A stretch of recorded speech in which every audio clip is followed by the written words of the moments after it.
ಬ್ರಹ್ಮ ಹೇಗೆ ಹುಟ್ಟಿದ, ವಿಷ್ಣು ಯಾರಿಗೆ ಹುಟ್ಟಿದ, ರುದ್ರ ಯಾರಿಗೆ ಹುಟ್ಟಿದ, ಕೃಷ್ಣ ಯಾರಿಗೆ ಹುಟ್ಟಿದ, ಇವರೆಲ್ಲರೂ ಯೋನಿಜರೆಂಬುದು ತ್ರೈಜಗಬಲ್ಲದು.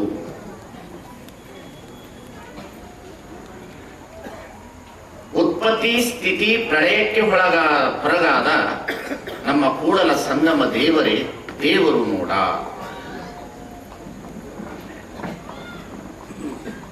ಹಾಗಾಗಿ ಮನುಷ್ಯನಿಗೆ ಸಾಧನೆ ಮಾಡಬೇಕಾದ್ರೆ ಮೊದಲು ದೇವರ ಸ್ವರೂಪ, ದೇವರ ಅಸ್ತಿತ್ವ ಗೊತ್ತಾಗಬೇಕು, ಕಾನ್ಸೆಪ್ಟ್ಗಳು ಗೊತ್ತಾಗಬೇಕು.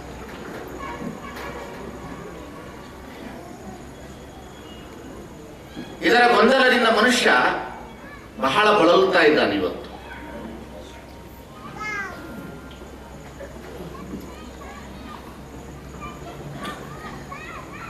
ಹಾಗಾಗಿ ಮನುಷ್ಯನಿಗೆ ದೇವರು ಅಂದರೆ ಯಾರು ಅನ್ನತಕ್ಕಂಥದ್ದು ಒಂದು ಬಹಳ ಪ್ರಶ್ನಾರ್ಥಕವಾಗಿರ್ತಕ್ಕಂತಹ ಒಂದು ಶಬ್ದ.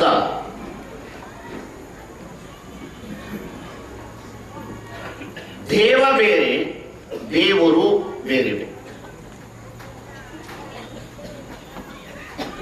ದೇವ ಅಂತಂದ್ರೆ ನಿರಾಕಾರವಾಗಿರ್ತಕ್ಕಂತಹ ಸಚ್ಚಿದಾನಂದ ಸ್ವರೂಪನಾಗಿರ್ತಕ್ಕಂಥ ನಮ್ಮ ನಿಮ್ಮೆಲ್ಲರನ್ನ ಸೃಷ್ಟಿ ಮಾಡಿರ್ತಕ್ಕಂಥ ಅಯೋನಿ ಸಂಭವನಯ್ಯ, ಯೋನಿ ಸಂಭವನಲ್ಲ. ಇದಕ್ಕೆ ದೇವ ಅಂತ ಕರೀತಾರೆ.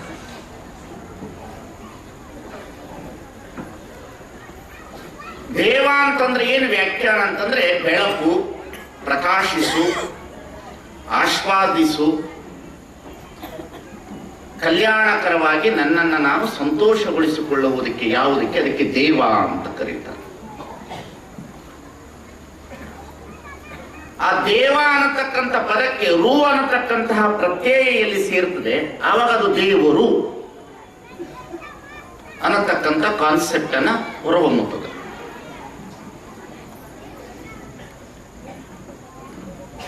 ಬಹಳ ಮುಖ್ಯವಾದಂತ ಶಬ್ದ ದೇವ ಮತ್ತು ದೇವರು.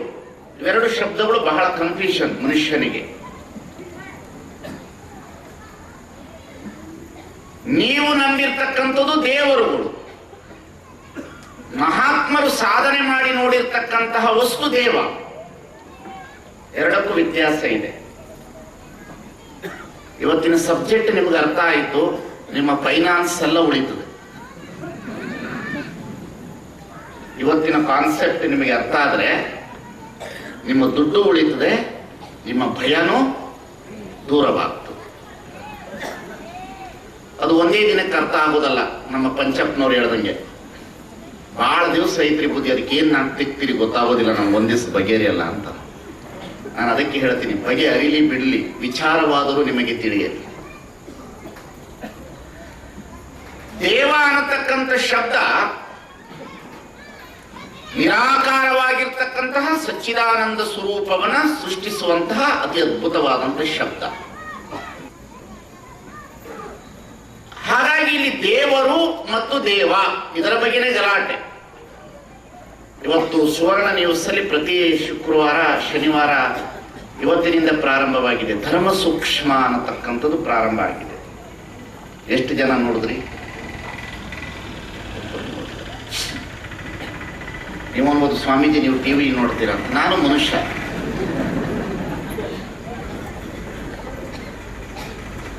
ಹಾಗಾಗಿ ಇಲ್ಲಿ ದೇವ ಮತ್ತು ದೇವರ ಬಗ್ಗೆ ನಮಗೆ ಒಳ್ಳೆಯ ಕಲ್ಪನೆಗಳು ಬಂತು ಅಂತಂದ್ರೆ ನಾವು ಒಳ್ಳೆಯ ರೀತಿಯಲ್ಲಿ ಈ ಮನುಷ್ಯರಾಗಿ ಹುಟ್ಟಿದಕ್ಕೆ ಸಾರ್ಥಕವಾಗಿ ಸಾಧನೆಯನ್ನು ಮಾಡ್ತೇವೆ. ಲಿಂಗದ ಬಗ್ಗೆ, ಯೋಗದ ಬಗ್ಗೆ, ಧ್ಯಾನದ ಬಗ್ಗೆ ನಮಗೆ ಸಾಧನೆ ಮಾಡಬೇಕಾದ್ರೆ ದೇವರ ಬಗ್ಗೆ ಸರಿಯಾದಂತಹ ಟೆಕ್ಸ್ಟ್ ಬುಕ್ಕಿನ ಜ್ಞಾನ ಬೇಕು. ಇಲ್ಲದಿದ್ದರೆ ಸಾಧನೆ ಮಾಡಲಿಕ್ಕೆ ಬರುವುದಿಲ್ಲ. ಸುಮ್ಮನೆ ಹೊರಗೇನೆ ಪೂಜಿಸಿ, ಹೊರಗೇನೆ ಕೊಯ್ದು, ಹೊರಗೇನೆ ಪೂಜಿಸೋದು. ಈಗ ನಿಮ್ಮ ಕಣ್ಣಿಗೆ ನಿಮ್ಮ ದೇವರುಗಳು ಕಾಣ್ತದೋ ಇಲ್ಲೋ? ನಿಮಗೆ ಕಾಣ್ತವ, ಆದ್ರೆ ನನಗದು ದೇವರಲ್ಲ. ನಿಮ್ಮ ಮನೆಯಲ್ಲಿಟ್ಟಿರುವ ದೇವರ ಫೋಟೋಗಳು, ದೇವರ ಮೂರ್ತಿಗಳು ನಿಮ್ಮ ಕಣ್ಣಿಗೆ ಅಷ್ಟು ಚೆನ್ನಾಗಿ ಕಾಣುತ್ತದೆ. ಅದು ಭಾವಚಿತ್ರ ಹೊರತು ಭಾವನೆಯ ಚಿತ್ರವಲ್ಲ.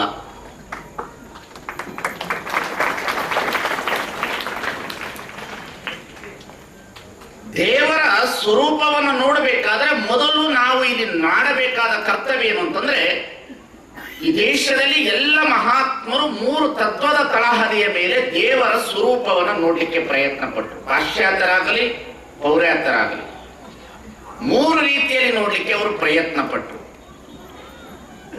ಮುಖ್ಯವಾಗಿ 3 ತತ್ವವನ್ನ ಆರ್ಗ್ಯುಮೆಂಟ್ ಮಾಡ್ತಾರೆ. ಒಂದು ontological argument, then theological argument and cosmological argument. ಒಂದು ಪರಿಪೂರ್ಣತವಾದ,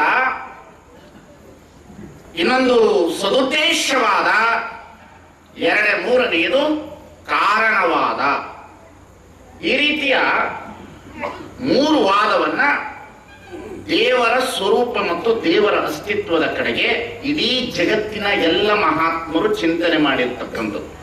ಅದು ಐನ್ಸ್ಟೀನ್ ಇರ್ಬೋದು, ಅರಿಸ್ಟಾಟಲ್ ಇರ್ಬೋದು, ಬುದ್ಧ ಇರ್ಬೋದು, ಜಿನ ಇರ್ಬೋದು, ಪೈಗಂಬರ್ ಇರ್ಬೋದು, ಜೀಸಸ್ ಇರ್ಬೋದು, ಅಥವಾ ವೇದ ಆಗಮಗಳಿರ್ಬೋದು, ಅಥವಾ ಬಸವಾದಿ ಪ್ರಮುಖರಿರ್ಬೋದು. ಈ ಜಗತ್ತಿನ ಎಲ್ಲ ಮಹಾತ್ಮರು ದೇವರನ್ನ ಕುರಿತು ಚಿಂತನೆ ಮಾಡಿರ್ತಕ್ಕಂಥ ಬಹಳ ಅದ್ಭುತವಾದಂತಹ ಒಂದು ಸಂದೇಶ. ನಾನು 2ನೇ ದಿವಸ ಅಥವಾ 3ನೇ ದಿವಸ 3 ಶಬ್ದಗಳನ್ನು ನಿಮ್ಮ ಗಮನಕ್ಕೆ ತಂದಿದ್ದೇನೆ. ಧರ್ಮ ಬೇರೆ, ಧಾರ್ಮಿಕತೆ ಬೇರೆ, ಆಧ್ಯಾತ್ಮ ಬೇರೆ. ಧರ್ಮ ಹೇರಲ್ಪಡುತ್ತದೆ ಅಥವಾ ತಿಳಿಸಲ್ಪಡುತ್ತದೆ ಅಷ್ಟೇ. ಧಾರ್ಮಿಕತೆ ಹೇರಲ್ಪಟ್ಟಿರುವಂತಹ ವಸ್ತುಗಳ ಮೇಲೆ ಅಧಿಕಾರವನ್ನ ಮಾಡುತ್ತದೆ. ಆಧ್ಯಾತ್ಮ ಆಗಲ್ಲ. ಆಧ್ಯಾತ್ಮ ಧರ್ಮ ಮತ್ತು ಧಾರ್ಮಿಕತೆಯ ಭಿನ್ನವಾಗಿರ್ತಕ್ಕಂಥ ವಸ್ತು. ಹಾಗಾಗಿ ಇಲ್ಲಿ ಎಲ್ಲ ಮಹಾತ್ಮರಾಗಲಿ, ಜಗತ್ತಿನ ಎಲ್ಲ ಪ್ರತಿಯೊಬ್ಬ ಸಂತರಾಗಲಿ, ಅವರೆಲ್ಲರೂ ನೋಡಿರ್ತಕ್ಕಂಥ ದೇವರು ಯಾರು, ಅದರ ಸ್ವರೂಪ ಏನು, ಇದು ನಮಗೆ ತಿಳಿಬೇಕಾಗಿದೆ. ಅದು ನಿಮಗೂ ಸಹ ನಾನು ತಿಳಿಸಬೇಕಾಗಿದೆ. ಅದರ ಕಡೆಗೆ ನೀವು ಬರಬೇಕಾಗಿದೆ. ಅದರ ಕಡೆಗೆ ನೀವು ಬರಬೇಕು. ಈ ಕಾಕು ಪೋಕು ದೇವರುಗಳ ಪೂಜೆಯನ್ನು ಬಿಟ್ಟು ಹೊರಗೆ ಬರಬೇಕು. ಈ ಕಾಕು ಪೋಕು ದೇವರುಗಳಿದ್ದಾವಲ್ಲ, ಕಾಡೋ ದೇವರುಗಳು, ಕಾಡೋದು ಬೇಡೋದು, ಈ ದೇವರುಗಳಿದಾವಲ್ಲ. ಕೆಲವು ದೇವರುಗಳು ಕಾಡ್ತವೆ, ಕೆಲವು ದೇವರುಗಳು ಬೇಡುತ್ತವೆ, ಕೆಲವು ದೇವರುಗಳು ನಿಮ್ಮನ್ನು ಭಯಮಿಶ್ರಿತವಾಗಿ ಹಿಂಸೆ ಮಾಡ್ತದ, ಕೆಲವು ದೇವರುಗಳು ಕುರಿ ಕೋಣಗಳನ್ನು ಕೇಳುತ್ತವೆ.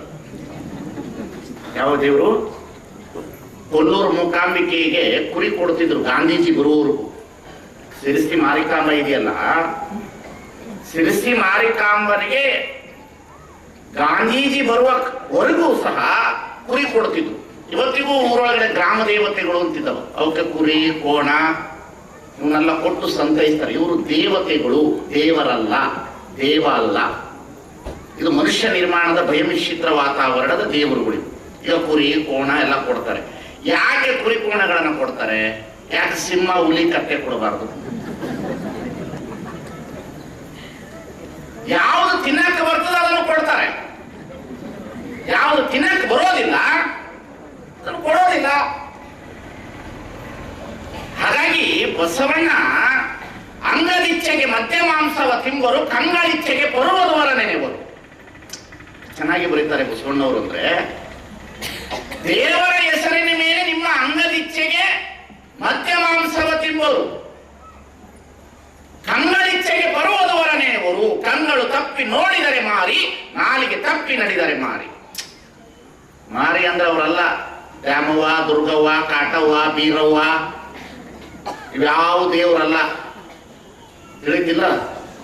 ಈ ಊರೊಳಗಡೆ ದ್ಯಾಮವ್ವ ಜಾತ್ರೆ ಒಳಗೆ ಕೋಣ ಬಿಟ್ಟಿರ್ತಾರಲ್ಲ, ಬಿಟ್ಟಿರ್ತಾರೆ. ಆ ಕೋಣ ಏನ್ ಮಾಡ್ತದ? ಸಾಕ್ಷಾತ್ ಯಾರವಳು?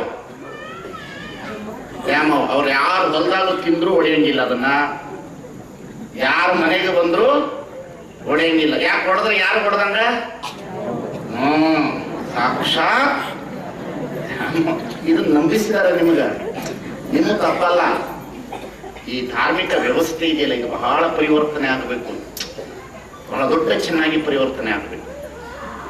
ಅದನ್ನ ಕೊನೆಯ ದಿವಸ ಕಡಿಯುವಂತ ಸಂದರ್ಭದಲ್ಲಿ ಏನ್ ಮಾಡ್ತಾರೆ? ಅದಕ್ಕೆ ಎಣ್ಣೆ ಗಿಣ್ಣೆ ಹಚ್ಚಿ ಚೆನ್ನಾಗಿ ಜಳಕ ಮಾಡಿಸಿ ರಿಬ್ಬನ್ ಕಟ್ಟಿ ಗುಲಾಲ್ ಹಚ್ಚಿ ಬಾರ್ಸ್ಕೊಂಡು ತಗೊಂಡು ಬರ್ತಿದ್ರೆ ನಮ್ಮ ಹೆಣ್ಣು ಮಕ್ಕಳೆಲ್ಲರೂ ಏನಂತಾರ ಅದನ್ನ ಮುಟ್ಟಿ ನನ್ನ ಹಳದವ್ವ ಅಂತ. ಎಷ್ಟು ಹಾಸ್ಯಾಸ್ಪದ, ಎಷ್ಟು ಅವೈಜ್ಞಾನಿಕವಾದ ಶಬ್ದ ನೋಡ್ರಿ ಇದು. ನಾನು ಹೇಳೋ ಶಬ್ದಗಳು ಗೊತ್ತಾಗ್ತದಲ್ಲ, ಮನುಷ್ಯನಿಗೆ ಮಾತಿನ ಶಬ್ದಗಳು ಬದಲಾಗಬೇಕು. ನನ್ನ ಹಳದವ್ವ ಅಂತ ಅಂತಾರ ಯಾರನ್ನ? ಕೋಣನ. ಯಾರಿಗೆ? ವಾಣಕ. ಇದು ನಮ್ಮ ಕರ್ಮ, ನಮ್ಮ ಭಾರತದಲ್ಲಿ ಕಲಿಸಿರುವಂತ ಧಾರ್ಮಿಕ ಪಾಠ ಇದು. ಯಾವಾಗ ನಮ್ಮ ಹಳದವ್ವ ಅಂದ ಕೂಡಲೇ ಆ ಕೋಣನ ನಮಸ್ಕಾರ ಮಾಡಿದ ಕೂಡಲೇ ಅದು ಖುಷಿನೇ ಖುಷಿ. ಅದು ಮುಂದೆ ಬಾರಿಸ್ತಾ ಇರ್ತಾನ, ಕೆಳಗಡೆ ಹೋಳಿಗೆ ಕೊಡ್ತಿರ್ತಾರ, ಎಡಗೈಗೆ ಏನು ಕಳಸ ಇಟ್ಟದಿರ್ತಾರ. ಏನು ಸಮಾಜ, ಏನು ಕತೆ. ಅದರ ಜೊತೆಗೆ ಕುರಿಗಳನ್ನ ಹಿಡ್ಕೊಂಡು ಬಂದಿರ್ತಾರೆ. ಕುರಿ ಏನು ಮಾಡ್ತದ, ಅಲ್ಲಿ ತಂದಿರ್ತಕ್ಕಂಥ ತೋರಣವನ್ನ ತಿಂತಾ ಇರ್ತದೆ. ಆ ಸಂದರ್ಭದಲ್ಲಿ ಬಸವಣ್ಣ ಬರೀತಾರೆ, ಹಬ್ಬಕ್ಕೆ ತಂದ ಹರಕೆಯ ಕುರಿ ತೋರಣಕ್ಕೆ ತಂದ ತಳಿರ ಮೇಲಿ. ಚೆನ್ನಾಗಿ ಬರೀತಾರೆ ನೋಡಿ. ನಿಮ್ಮ ದೇವರು, ನಿಮ್ಮ ಧರ್ಮ ಎಷ್ಟು ಮಟ್ಟಿಗೆ ಚಿಂತನೆ ಮಾಡ್ಬೇಕಂದ್ರೆ, ಹಬ್ಬಕ್ಕೆ ತಂದ ಹರಕೆಯ ಕುರಿ ತೋರಣಕ್ಕೆ ತಂದ ತಳಿರ ಮೇಯಿತ್ತು. ಕೊಂದಹನೆಂದರಿಗೆ ಬೆಂದಹನೆಂದರಿಗೆ ವೇದ ಓದುವವರ ಮುಂದೆ ಅಳು ಕಂಡಯ್ಯ, ಶಾಸ್ತ್ರ ಹೇಳುವವರ ಮುಂದೆ ಅಳು ಕಂಡಯ್ಯ. ಸ್ವಾಮಿ, ಇಸ್ಲಾಮರು ಬರುವ ಭಾರತಕ್ಕೆ ಬರುವ ಪೂರ್ವದಲ್ಲಿ ಇಸ್ಲಾಮರು ಈ ದೇಶದಲ್ಲಿ ಗೋವಿನ ಮಾಂಸವನ್ನ ತಿನ್ಲಿಕ್ಕಾಗಿ ಬಂದವರಲ್ಲ.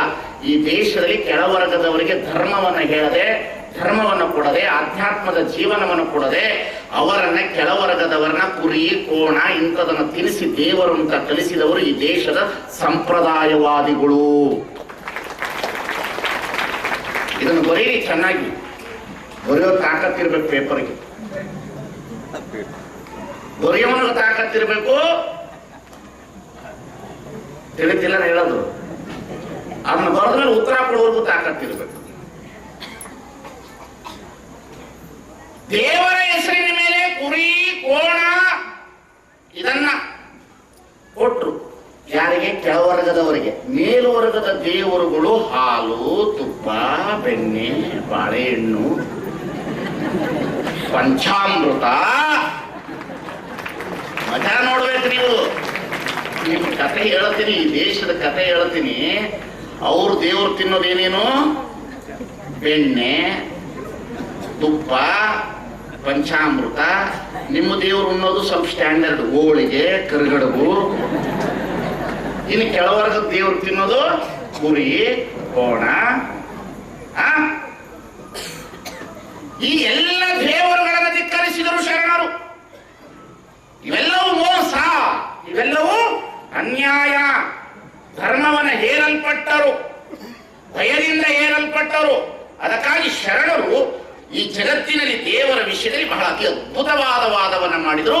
ಜಗತ್ತಿನಲ್ಲಿ ಯಾವ ಮಹಾತ್ಮರಾದರನ್ನು ತೆಗೆದುಕೊಳ್ಳ್ರಿ, ಯಾರೇ ಆಗಲಿ, 3 ವಿಷಯದ ಮೇಲೆ ಪ್ರತಿಪಾದನೆ ಮಾಡಲಿಕ್ಕೆ ಶುರು ಮಾಡಿದ್ರು.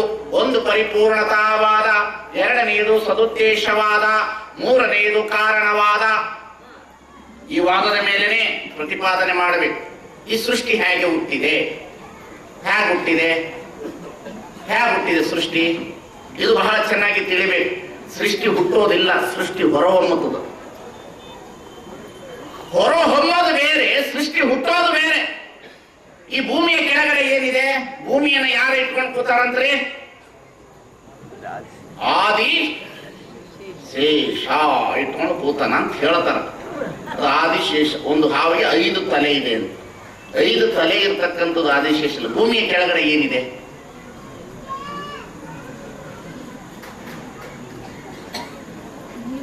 ಯಾರು?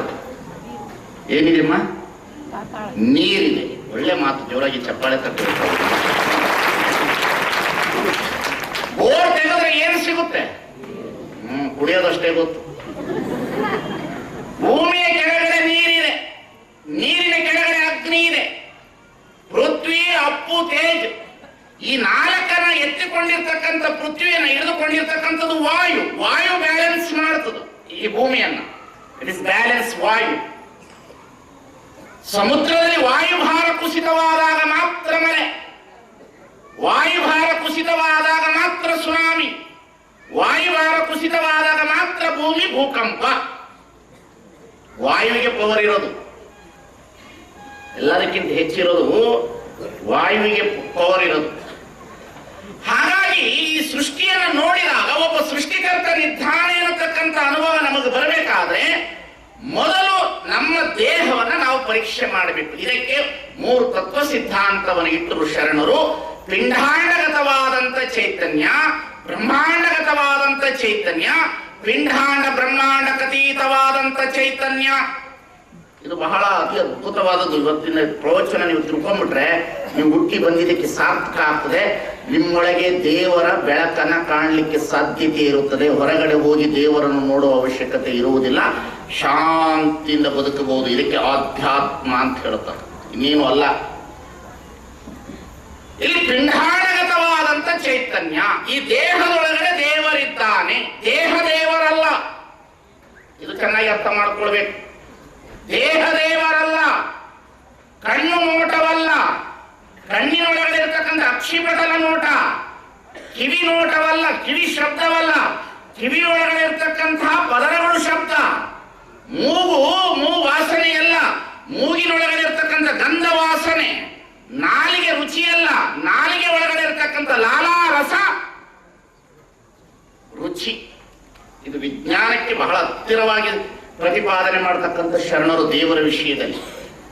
ಹಾಗಾಗಿ ಮೊದಲು ನೀವು ಏನು ನೋಡಬೇಕಾಗಿದೆ, ಈ ದೇಹದೊಳಗಡೆ ದೇವರನ್ನ ನೋಡಬೇಕು. ಬಹಳ ಜನ, ನಾನು ಮೊನ್ನೆ ಒಂದು ಮಾತನಾಡಿದ್ದೀನಿ, ಶಂಕರಾಚಾರ್ಯ ನಾನೇ ದೇವರು ಅನ್ನತಕ್ಕಂಥ ವಾದ ಬೇರೆ, ಅಹಂ ಬ್ರಹ್ಮಸ್ಮಿ ಅನ್ನತಕ್ಕಂಥದ್ದು ಬೇರೆ. ಶಂಕರಾಚಾರ್ಯ ನಾನೇ ದೇವರು ಅನ್ನೋದು ಬೇರೆ, ಮಧ್ವಾಚಾರ್ಯರು ನಾನು ಮತ್ತು ದೇವರು ಬೇರೆ ಅನ್ನತಕ್ಕಂಥದ್ದು ಬೇರೆ, ರಾಮಾನುಜಾಚಾರ್ಯರು ನಾನು ಮತ್ತು ಜಗತ್ತು ದೇವರನ್ನತಕ್ಕಂಥ ತ್ರಿಕರಣ ವ್ಯವಸ್ಥೆಯೇ ಬೇರೆ. ಮಹಮ್ಮದ್ ಪೈಗಂಬರು ದೇವರು ಎಲ್ಲೋ ಒಂದು ಕಡೆ ಪರಂಧಾಮದಲ್ಲಿದ್ದಾನೆ, ಸರ್ವವ್ಯಾಪಿ ಅಲ್ಲ ಅನ್ನತಕ್ಕಂಥದ್ದು ಬೇರೆ. ಜೀಸಸ್ ನಾನೇ ದೇವರು ನಿನ್ನ ಬಾಳಿನ ಬೆಳಕು ಅನ್ನತಕ್ಕಂಥ ವ್ಯವಸ್ಥೆಯೇ ಬೇರೆ. ಆದರೆ ಶರಣರ ದೇವರ ವ್ಯವಸ್ಥೆ ಅತಿ ಅದ್ಭುತವಾದಂತ ಚಿಂತನೆ. ಇಲ್ಲಿ ಮೊದಲು ಶರಣರೇನು ಹೇಳ್ತಾರಂದ್ರೆ, ಮೊದಲು ನಿನ್ನ ದೇಹವನ್ನ ನೀನು ಪರೀಕ್ಷೆ ಮಾಡು, ಇದರೊಳಗಡೆ ದೇವರಿದ್ದಾನೆ. ಇದಕ್ಕೇನು ಅಂತ ಹೇಳುದಂದ್ರೆ ಚಿಲ್ಲಿಂಗ ಸ್ವರೂಪ, ಇದಕ್ಕೆ ಪಿಂಡಾಂಡಗತವಾದಂತ ಚೈತನ್ಯ, ಚಿಲ್ಲಿಂಗ ಸ್ವರೂಪ ಅಂತ ಹೇಳುದು. ಈಗ ಶತಸ್ಥಳದ ವಚನದಲ್ಲಿ ಭಕ್ತ ಸ್ಥಳದಲ್ಲಿ ಪಿಂಡ ಜ್ಞಾನ ಸ್ಥಳ, ಪಿಂಡ ಸ್ಥಳ. ಈ ಪಿಂಡ ಅಂದ್ರೆ ದೇಹ, ದೇಹದೊಳಗಡೆ ದೇಹಿ, ಕಣ್ಣೊಳಗಡೆ ಕಣ್ಣು, ನಾಲಿಗೆ ಒಳಗಡೆ ರುಚಿ, ಮೂಗಿನೊಳಗಡೆ ವಾಸನೆ, ಕಿವಿಯ ಒಳಗಡೆ ಶಬ್ದ, ಚರ್ಮದೊಳಗಡೆ ಸ್ಪರ್ಶ ಜ್ಞಾನ, ಹೃದಯದೊಳಗಡೆ ಹೃದಯದ ಪ್ರೇಮ. ಹೀಗೆ ನೋಡ್ಬೇಕು. ಇದು ಅಧ್ಯಾತ್ಮದ ಪ್ರಕ್ರಿಯೆ. ಇದು ಈಗ ಒಂದಿಷ್ಟು ನೋಡ್ಲಿಕ್ಕೆ ಶುರು ಮಾಡ್ರಿ. ಇದನ್ನು 3 ದಿವಸ 31, 1, 2 ಇಲ್ಲೇ ಕಲಿಸ್ತೀನಿ. ಬೆಳಗ್ಗೆ ಹೇಗೆ ಕಲಿಬೇಕು ಅಂತ ಕಲಿಸ್ತೇನೆ. ನೀವೆಲ್ಲರೂ ಬಂದು ಬೆಳಿಗ್ಗೆ ಕಲೀರಿ. ಕಲ್ತ ಮೇಲೆ ಅದನ್ನ ಸಾಧನೆ ಮಾಡ್ಕೋತ ಹೋಗ್ರಿ. ಈ ಕಾಕು ಬೇಕು ದೇವರುಗಳಿಗೆ ತಿರುಗಾಡೋ ಬದಲು ವಾರಕ್ಕೆ ಒಂದು 500 ರೂಪಾಯಿ ಹಾಳು ಮಾಡೋ ಬದಲು ಪಿಕ್ನಿಕ್ ಕಟ್ಟಿಬಿಟ್ರೆ ಬಹಳ ಚಲೋ ಬಂಗಾರ ತಗೊಂಡು ಜೀವನ ಮಾಡಬಹುದು ಅನ್ನೋದು ತೀರ್ಮಾನ ಮಾಡ್ಕೊಳ್ಳಿ. ಪಿಂಡಾಂಡಗತವಾದ ಇಂಥ ಚೈತನ್ಯ, ಈ ದೇಹ ಈ ಪ್ರಕೃತಿ ಒಳಗಡೆ ಹೊಂದಾಣಿಕೆ ಇದೆ. ಈ ದೇಹ ಬಿಟ್ಟು ಪ್ರಕೃತಿ ಇಲ್ಲ, ಪ್ರಕೃತಿ ಬಿಟ್ಟು ದೇಹ ಇಲ್ಲ, ಪ್ರಕೃತಿ ಮತ್ತು ದೇಹವನ್ನು ಬಿಟ್ಟು ಪ್ರಕೃತಿ ದೇಹದೊಳಗಡೆ ಇರುವ ಶಕ್ತಿ ಪರಮಾತ್ಮ ಅನ್ನತಕ್ಕಂಥದ್ದು ಇವರನ್ನ ಬಿಟ್ಟು ಬೇರೆ ಇಲ್ಲ. ಇದು ಸ್ಪಷ್ಟೀಕರಣ ಮಾಡ್ಕೊಳ್ಬೇಕು ನೀವು. ಹೊರಗಡೆ ದೇವ್ರು ನೋಡ್ಲಿಕ್ಕೆ ಬರೋದಿಲ್ರಿ. ಹೊರಗೆ ಯಾರಾದ್ರೂ ದೇವ್ರು ತೋರಿಸ್ತಾ ಇದ್ದೀನಿ ಅಂದ್ರೆ ಅವನು ಬಹಳ ದೊಡ್ಡ ಮೋಸಗಾರ ಅಂತ. ಅವನು ಬಹಳ ದೊಡ್ಡ ಮೋಸಗಾರ, ದುಡ್ಡು ಹೊಡಿಲಿಕ್ಕೆ ಕುಂತಾನ ಅಂತ ತಿಳ್ಕೊಳ್ಬೇಕು. ದೇವರನ್ನು ಹೊರಗಡೆ ತೋರಿಸಲಿಕ್ಕೆ ಬರೋದಿಲ್ಲ. ಅದು ಅನುಭವ ಪ್ರಮಾಣ, ಅದು ಆನಂದ ಪ್ರಮಾಣ, ಅದು ಅನುಭವಿಸುವ ಪ್ರಮಾಣ. ಹಾಗಾಗಿ ಈ ದೇಹದೊಳಗಡೆ ದೇವರನ್ನು ನೋಡಬೇಕಾಗ್ತದೆ. ಪಿಂಡಾಂಡಗತವಾದಂತ ಚೈತನ್ಯ, ಅದಕ್ಕೆ ಶರಣರು ಚಿಲ್ಲಿಂಗ ಸ್ವರೂಪ ಅಂತ ಹೇಳಿದ್ರು. ಅದಕ್ಕೂ ಉದಾಹರಣೆ ಕೊಟ್ಟರು. ನೆಲದ ಮರೆಯ ನಿಧಾನದಂತೆ, ಫಲದ ಮರೆಯ ರುಚಿಯಂತೆ, ಶಿಲೆಯ ಮರೆಯ ಹೇಮದಂತೆ, ತೈಲದ ಮರೆಯ ತೈಲದಂತೆ, ಭಾವದ ಮರೆಯ ಬ್ರಹ್ಮವಾಗಿರುವ ಚೆನ್ನಮಲ್ಲಿಕಾರ್ಜುನ ನಿಲುವ ನರಿಯಬಾರದು. ಇದು ಅಕ್ಕ ಮಹಾದೇವಿ ವಚನ. ಅರಿಯಬಾರದು ಅಂದ್ರೆ ಅರ್ಥ ಮೇಲೆ ಬೇರೆ ಇನ್ನೊಂದು ಯಾವುದನ್ನ ನೋಡಬಾರದು. ಅರಿಬಾರದು ಅಂದ್ರೆ ತಿಳಿಬಾರದು ಅಂತಲ್ಲ, ತಿಳಿತಲ್ಲ. ನಮ್ಮ ಪ್ರವಚನ ಕೇಳದ ಮ್ಯಾಗ ಗುಡಿ ಗುಂಡಾರಕ್ಕ ತಿಳಿತಿಲ್ಲ. ಎಷ್ಟು ಜನ ನನ್ನನ್ನು ಬೈತಾ ಇದ್ದಾರೆ ಹೊರಗಡೆ. ಇವರಿಗೆ ಗೊತ್ತು ಇನ್ನು ಎದಕ್ಕೆ ಬಂದಪ್ಪ ಬಿಜಾಪುರಕ್ಕೆ ಅಂತಂತಾರೆ. ಆದ್ರೆ ನಾನೊಂದು ಮಾತು ಹೇಳ್ತೀನಿ, ನಾವು ಗುಡಿಗುಂಡಾರದ ವಿರೋಧಿಗಳಲ್ಲ. ನಮ್ಮ ದೇಹವೇ ದೇವಾಲಯ ಮಾಡಿಕೊಳ್ಳುವ ತತ್ವ ಸಿದ್ಧಾಂತದ ಪ್ರತಿಪಾದಕರು ನಾವು. ನಮ್ಮ ದೇಹವೇ ದೇವಾಲಯ ಮಾಡಿಕೊಳ್ಳುವ ತತ್ವದ ಸಿದ್ಧಾಂತದ ಪ್ರತಿಪಾದಕರು ನಾವು. ಅಕ್ಕಮಹಾದೇವಿ ಹೇಳ್ತಾಳ, ನೆಲದ ಮರೆಯ ನಿಧಾನದಂತೆ. ಇದಕ್ಕೆ ಚಿಲ್ಲಿಂಗ ಸ್ವರೂಪ, ಪಿಂಡಾಂಡಗತವಾದಂತ ಚೈತನ್ಯ, ಈ ದೇಹದೊಳಗಡೆ ದೇವರಿದ್ದಾನೆ, ಇದ್ದಾನೆ ಇದ್ದಾನೆ ಇದ್ದಾನೆ ಇದ್ದಾನೆ. ಇದು ಸತ್ಯ, ಇದು ಆಸ್ತಿಕವಾದ, ಇದು ನಾಸ್ತಿಕವಾದ ಅಲ್ಲ. ಇರುವುದಂತೂ ಸತ್ಯ, ಇರಲೇಬೇಕು. ಅದು ಇರಲಾರದೆ ಯಾವುದು ಕೆಲಸ ಆಗೋದಿಲ್ಲ. ಈ ಜಗತ್ತಿನಲ್ಲಿ ಒಬ್ಬ ಪರಮಾತ್ಮ ಅನ್ನತಕ್ಕಂಥ ವ್ಯಕ್ತಿ ಇದ್ದರೆ ನೀವೆಲ್ಲವೂ ಆಗುವುದು. ಅದು ಇಲ್ಲದಿದ್ದರೆ ನಡೆಯೋದಿಲ್ಲ ಇಲ್ಲಿ. ಅದಕ್ಕಾಗಿ ಶರಣರು ವಚನದ ಮುಖಾಂತರ ಉದಾಹರಣೆ ಕೊಡ್ತಾರೆ. ನೆಲದ ಮರೆಯ ನಿಧಾನದಂತೆ. ನೆಲದಲ್ಲಿ ಏನಿದೆ? ಬಂಗಾರ ಇದೆಯಾ? ಮ್ಯಾಗ್ನೆಸ್ ಇದೆಯಾ? ಕಬ್ಬಿಣದ ವಸ್ತು ಇದೆಯಾ? ನೆಲದ ಮರೆಯ ನಿಧಾನದಂತೆ. ಫಲದ ಮರೆಯ ರುಚಿಯಂತೆ. ಹಣ್ಣದನ ಮಾತ್ರ. ಹಣ್ಣಿನೊಳಗ ರುಚಿ ಇದೆಯೋ ಇಲ್ಲೋ? ಅದಲ್ಲ. ಯಾವ ಆಧಾರದ ಮೇಲೆ ಹೇಳ್ತೀರಿ? ನನಗೆ ಹೇಳ್ಬೇಕು. ತಿಂದ ಮೇಲೆ ಗೊತ್ತಾಗೋದು. ಹಣ್ಣನ್ನೇ ತಿಂದಿಲ್ಲ ಅಂದ್ಮೇಲೆ ಹೆಂಗ್ ರುಚಿ ಇಲ್ಲ ಅಂತ ಹೇಳಕ್ ಬರುತ್ತೆ? ಹಣ್ಣನ್ನು ತಿನ್ಲಾರ್ದೆ ರುಚಿ ಇಲ್ಲ ಅಂತ ಹೇಳಕ್ ಬರೋದಿಲ್ಲಲ್ಲ. ಯಾವ ಆಧಾರದ ಮೇಲೆ ಹೇಳ್ತೀರಿ? ತಿಂದ ಮೇಲೆ ಹೇಳಬೇಕಲ್ಲ. ಹಿಂದಿನ ಅನುಭವ ಹೆಂಗ್ ಹೇಳ್ತೀವಿ? ತಿಂದಿದ್ರ ಬರೋದು ಅನುಭವ ಹಿಂದಿಂದು. ತಿನ್ಲಾರ್ದೆ ಬರೋದಿಲ್ಲ ತಮ್ಮ. ಹಿಂದಿನ ಅನುಭವ ಬರೋದಿಲ್ಲ ಅದು. ನೀನು ಏನು ಊಟ ಮಾಡಿದ್ದೆ ಅದನ್ನ ಹೇಳಬೇಕಾಗ್ತದೆ. ನೋಡೋಣ, 4 ದಿವಸದಿಂದ ಏನು ಬೆಳಿಗ್ಗೆ ಫಲಾಹಾರ ಮಾಡಿದ್ದೆ?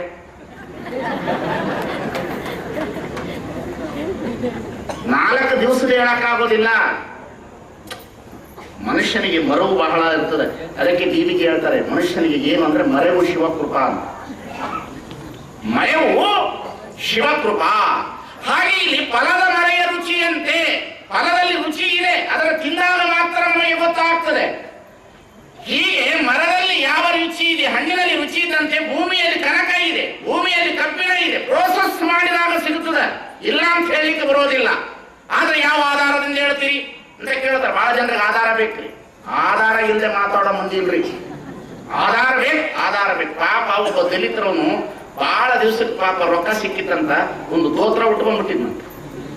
ದೋತ್ರ ಉಟ್ಕೊಂಡು ಊರನ್ನ ತಿರುಗಾಡ್ಕೊಂಡು ಬರ್ತಿದ್ನಂತ. ತಿಳಿತಿಲ್ಲ, ನನ್ನ ಪ್ರವಚನ ಅರ್ಥ ಮಾಡ್ಕೋಬೇಕು ಆಧಾರ ಕೇಳೋರಿಗೆ. ಈಗ ನಮ್ದು ಕಲ್ಲು ಮಣ್ಣು ದೇವರ ಆಧಾರ ಅಂತ ಕೇಳೋರಿಗೆ ಹೇಳ್ತೀವಿ. ಆಧಾರ ಏನಂತ? ಆ ಹುಡುಗ ಮನುಷ್ಯ ಪಾಪ ದಲಿತರ ರೊಕ್ಕ ಸಿಕ್ಕಿತ್ತು, ದೋತ್ರ ಉಟ್ಕೊಂಡಿದ್ದ.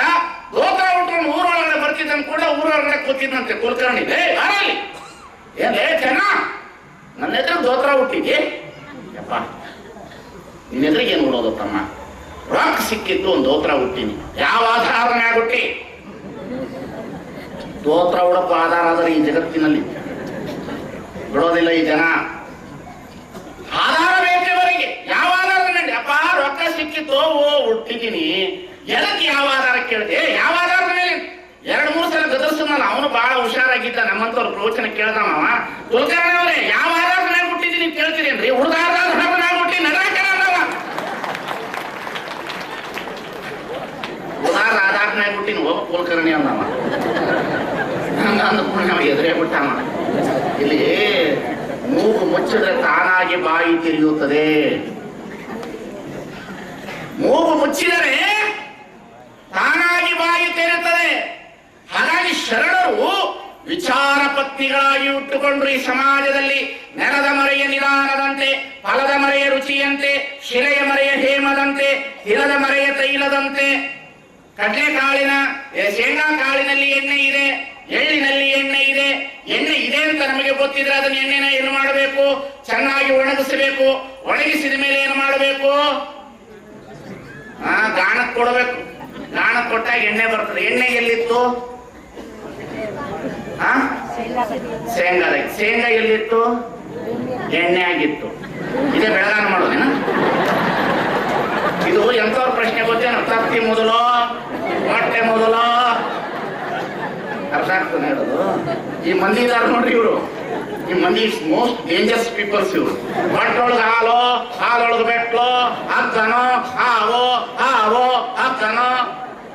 ಈ ವೇದಾಂತದ ಪ್ರಕ್ರಿಯೆ ಬಿಟ್ಟು ಬರಬೇಕು ಸಮಾಜ. ಈ ವೇದಾಂತದ ಪ್ರಕ್ರಿಯೆಯನ್ನು ಬಿಟ್ಟು ಬರಬೇಕು. ನೆಲದ ಮರೆಯ ನಿಧಾನದಂತೆ, ಫಲದ ಮರೆಯ ರುಚಿಯಂತೆ, ಶಿಲೆಯ ಮರೆಯ ಹೇಮದಂತೆ, ತಿಲದ ಮರೆಯ ತೈಲದಂತೆ, ಭಾವದ ಮರೆಯ ಬ್ರಹ್ಮವಾಗಿರ್ಪ ಚೆನ್ನಮಲ್ಲಿಕಾರ್ಜುನ ನಿಲ್ಲುವ ನರಿಯಬಾರದು ಅಂತ ಹೇಳಿದ್ರೆ, ಅಕ್ಕ ಮಹಾದೇವಿ ದೇವರನ್ನ ಯಾವ ರೀತಿಯಲ್ಲಿ ನೋಡುದು, ಯಾವ ರೀತಿಯಲ್ಲಿ ಚೆನ್ನಮಲ್ಲಿಕಾರ್ಜುನನ ಆರಾಧಿಸಿದ್ರು, ಅವಳಿಗೆ ವಚನ ಬರಬೇಕಾದ್ರೆ ಯಾವ ರೀತಿಯಲ್ಲಿ ವಚನ ಬರುದು, ಸಾವಿಲ್ಲದ ಕೇಳಿಲ್ಲದ ರೂಹಿಲ್ಲದ ಚೆಲುವಂಗಾಮಲಿದೆನವ್ವ. ಆಕೆ ರಂಗೋಲಿ ಹಾಕ್ತಾ ಇರ್ತಾಳ, ಅವ್ರ ಹೂವ ಬಂದು ಹೇಳ್ತಾಳ, ನೀನು ಶ್ರೀಶೈಲಕ್ಕೆ ಮದುವೆ ಮಾಡ್ಕೊಡ್ಬೇಕು ಅಂತಿದ್ದೀನಿ, ನನ್ನ ಮದುವೆ ಆಗ್ಬಿಟ್ಟದವ ಅಂತ ಹೇಳ್ತಾರೆ. ಯಾರ ಜೊತೆಯಲ್ಲಿ ಮದುವೆ ಆಗಿದೆ ಅಂತಂದ್ರೆ, ಜಲದ ಮಂಟಪದ ಮೇಲೆ ಉರಿಯ ಚಪ್ಪರವನಿಕ್ಕಿ ಹಾಲಿಕಲ್ಲ ಹಸೆಯ ಹಾಸಿ ಕಾಲಿಲ್ಲದ ಹೆಂಡತಿಗೆ ತಲೆ ಇಲ್ಲದ ಗಂಡ ಬಂದು ಮದುವೆಯಾದ ಎಂದೆಂದು ಬೆಳೆದ ಬಾಳುವಿಗೆ ಕೊಟ್ಟರೆ ನಾನು ಚೆನ್ನಮಲ್ಲಿಕಾರ್ಜುನನೆಂಬ ಗಂಡನಿಗೆ. ಇದಕ್ಕೆ ಬೆಳಗಿನ ವಚನ ಅಂತ ಹೇಳ್ತಾರೆ. ಅದನ್ನು 1ನೇ ತಾರೀಕು ಕೇಳಬೇಕು ನೀವಿನ್ನ. ಎಂತಹ ಹೆಣ್ಣು ಮಗಳು ಆಕೆ ಹೇಳ್ತಾಳ, ದೇವರ ಸ್ವರೂಪವನ್ನು ಹೇಳ್ತಾಳೆ. ಅವ ನನ್ನ ಮದುವೆ ಆಗೋದ, ಯಾರ ಜೊತೆಯನ್ನು ಮದುವೆ ಆಗದ, ಸಾವಿಲ್ಲದ ಕೇಳಿಲ್ಲದ, ದೇವರು ಕೇಳು ಬಯಸುವವನಲ್ಲ, ರೂಪವಿಲ್ಲದ ನಿರೂಪವಾಗಿರ್ತಕ್ಕಂತಹ ಶಕ್ತಿಯ ಜೊತೆಯಲ್ಲಿ ನನ್ನ ಮದುವೆ ಆಗಿದೆ. ಅಂತವನ ಜೊತೆಯಲ್ಲಿ ನನ್ನ ಜೀವನ, ಗಂಡರಿಗೆಲ್ಲ ಹೆಣ್ಣಿನಾಗಿ ಆಳುವ ಜಗದವೆಂದ ಚೆನ್ನಮಲ್ಲಿಕಾರ್ಜುನನ ಜೊತೆಯಲ್ಲಿ ಮದುವೆ ಆಗಿದೆ. ವಾ, ಇಂತಹ ಅಕ್ಕಮಹಾದೇವಿ ಎಷ್ಟು ಸುಂದರವಾದಂತಹ ಪಿಂಡಾಂಡಗತವಾದಂತಹ ಚೈತನ್ಯದ ಚಿಲ್ಲಿಂಗ ಸ್ವರೂಪ ಅಂತ ಹೇಳಿದ್ರೆ, ಒಂದೊಂದು ವಸ್ತುವನ್ನು ಒಂದೊಂದು ಉದಾಹರಣೆಯನ್ನು ಕೊಟ್ಟು ಹೇಳ್ತಾಳೆ. ಕಡಲೆಕಾಳು ಬೀಜದಲ್ಲಿ ಎಣ್ಣೆ ಇದೆ, ಫಲದಲ್ಲಿ ರುಚಿ ಇದೆ, ನೆಲದಲ್ಲಿ ಬಹಳ ಸುಂದರವಾದಂತಹ ವಸ್ತುಗಳಿದೆ. ಹಾಗೆ ಭಾವದ ಮರೆಯ ಬ್ರಹ್ಮವಾಗಿರ್ಪ. ಇಲ್ಲಿ ಭಾವದ ಮರೆ, ಈ ದೇಹ ಅನ್ನತಕ್ಕಂಥ ಅತಿ ಅದ್ಭುತವಾದ ಫಲವತ್ತವಾದಂತಹ ಹಣ್ಣು ಇದು, ಫಲವತ್ತವಾದಂತಹ ಭೂಮಿ ಇದು, ಫಲವತ್ತವಾದಂತಹ ಎಣ್ಣೆಯನ್ನು ಕೊಡುವಂತಹ ಬೀಜಗಳು. ಇದರೊಳಗಡೆ ಏನಾಗಿದೆ, ಭಾವದ ಮರೆಯ ಬ್ರಹ್ಮವಾಗಿರ್ಪ. ಇಲ್ಲೇನಾಗಿದೆ, ಮಾಯೆ ಅನ್ನತಕ್ಕಂಥದ್ದು ಸ್ವಲ್ಪ ನಮ್ಮಲ್ಲಿ ಹೀಗೆ ಕುಳಿತುಕೊಂಡು ಬಿಟ್ಟಿದೆ. ಅದು ಅಜ್ಞಾನ ಅನ್ನತಕ್ಕಂಥದ್ದು ಸ್ವಲ್ಪ ಇದೆ. ಅದರೊಳಗಡೆ ಇರುವುದೆಲ್ಲವೂ ಶಕ್ತಿಯುತವಾದ ವಸ್ತುಗಳು. ಅದನ್ನು ಪ್ರೋಸೆಸ್ ಮಾಡಿದಾಗ ನಮಗೆ ಯಾವ ರೀತಿಯಲ್ಲಿ ಸಿಗ್ತದೋ ಹಾಗೆ ಈ ದೇಹದೊಳಗಡೆ ಪರಮಾತ್ಮನಿದ್ದಾನೆ. ಹಾಲಿನೊಳಗಡೆ ತುಪ್ಪ ಇದೆಯೋ ಇಲ್ಲವೋ? ಏನ್ರಿ ಐತಲ್ಲ, ಆಕಳ ಹಾಲು ಕೊಡ್ತದಲ್ಲ, ಆಕಳ ಹಾಲು ಕೊಡೋದಂತೂ ಗ್ಯಾರಂಟಿ, ಅದು ಮುಂದೆ ಬರ್ತೀನಿ. ಹಾಲಿನೊಳಗಡೆ ತುಪ್ಪ ಇದೆಯೋ ಇಲ್ವೋ? ಇದೆ. ತುಪ್ಪ ಇದೆ ಅಂತಂದ್ರೆ, ಹಾಲಿನಲ್ಲಿ ತುಪ್ಪ ಇದೆ ಅಂತಂದ್ರೆ ತುಪ್ಪನ ಹೇಗೆ ಮಾಡಬೇಕು? ಚೆನ್ನಾಗಿ ಆಯ್ತು, ನೀವೇ ಮಾಡ್ತೀರಿ ಏನು ಮನ್ಯಾಗ? ನೀವ್ ಯಾರು ಮಾಡಲ್ಲ, ನಾನು ಗಂಡಸರು ಚಲೋ ಹೇಳಕತ್ತಾರ ಇರ್ಬೋದು, ಯಾರಿಗೆ ಗೊತ್ತು. ಮದುವೆ ಆಗುವ ಪೂರ್ವದಲ್ಲಿ ಸಿಂಹ ಮದುವೆ ಆದ ಮೇಲೆ ಹೇಳೋದಿಲ್ಲ ನನಗನ್ನ. ಯಾಕೆ ನಾನು ಹೇಳಕ್ ಹೋಗ್ರಿ? ನಾನು ಒಂದು ಪ್ರಶ್ನೆ ಕೇಳಿದೆ ಯಾರಿಗೋ ಒಬ್ಬರಿಗೆ, ಹೆಂಡತಿ ಮಾತು ಕೇಳಲಾರದು ಇರುವರು ಯಾರಾದರೂ ಇದ್ದರೆ ಕೈ ಎತ್ತಿ ಅಂತ. ಹಿಂದುಗಡೆ ಒಬ್ಬ ಎತ್ತಿದ್ದ. ಈಗ ಒಂದು ಪ್ರವಚನದಲ್ಲಿ ಕೇಳಿದೆ, ಹೆಂಡತಿ ಮಾತು ಕೇಳಲಾರದು ಇರುವರು ಯಾರಾದರೂ ಕೈ ಎತ್ತಿ ಅಂತ. ಹಿಂದುಗಡೆ ಒಬ್ಬ ಕೈ ಎತ್ತಿದ್ದ. ನಾನು ಕೇಳಿದೆ, ಏನಪ್ಪ ನೀನ್ ಹೆಂಡತಿ ಮಾತು ಕೇಳೋದೇ ಇಲ್ಲ? ಆಕೆ ಮಾತು ಕೇಳಿ ಕೈ ಎತ್ತೀನ್ರಿ ಅಪ್ಪೋಳೆ ಅಂತ.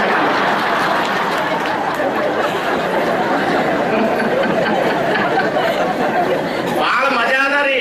ಇವ್ರು ನೋಡ್ಬೇಕು, ಇವ್ರದ್ದು ಹೋರಾಟ ಗೀರಾಟ ನಮ್ಮಂತವ್ರು ಎದುರಿಗ ಏನ್ರಿ ಸ್ವಾಮಿಗಳ ಸ್ವಲ್ಪ ನತ್ ಕೇಳಬಾರ್ದೇನಾ ಅಂತಾರೆ. ಮನೆಗೆ ಹೋದ್ರೆ ಆರಾಮಿದ್ದೇನೆ, ಅವನಾಗಿರುತ್ತೆ ಕೇಸ್ ಯಾರ ಮುಂದೆ ಪುಂಜಿ ನಡೆಯೋದಿಲ್ಲ. ಈ ಜಗತ್ತಿನಲ್ಲಿ ನಿಮ್ಮಲ್ಲಿರುವಷ್ಟು ಶಕ್ತಿ ಯಾರಲ್ಲಿ ಇಲ್ಲ.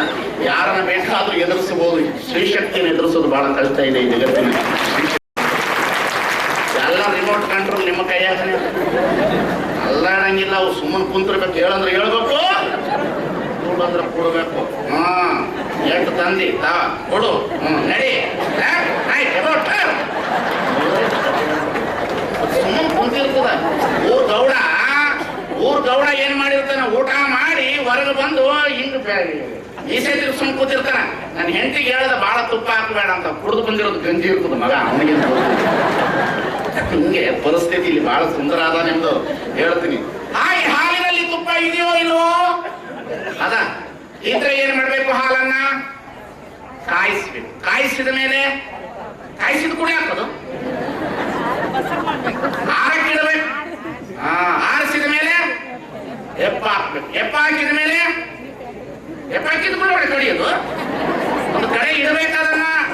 ಇಟ್ಟ ಮೇಲೆ ಮೊಸರಾಯ್ತು, ಮೊಸರಾದ ಮೇಲೆ ಕಡಿಬೇಕು. ಕಡದ ಮೇಲೆ ತುಪ್ಪ ಬಂತು, ತುಪ್ಪವನ್ನ ಕಾಯಿಸಿ ಬೆಣ್ಣೆ ಬಂತು, ಬೆಣ್ಣೆಯನ್ನು ಕಾಯಿಸಿದ ಮೇಲೆ ತುಪ್ಪ ಹಾಲಾಗುತ್ತದೆಯಾ?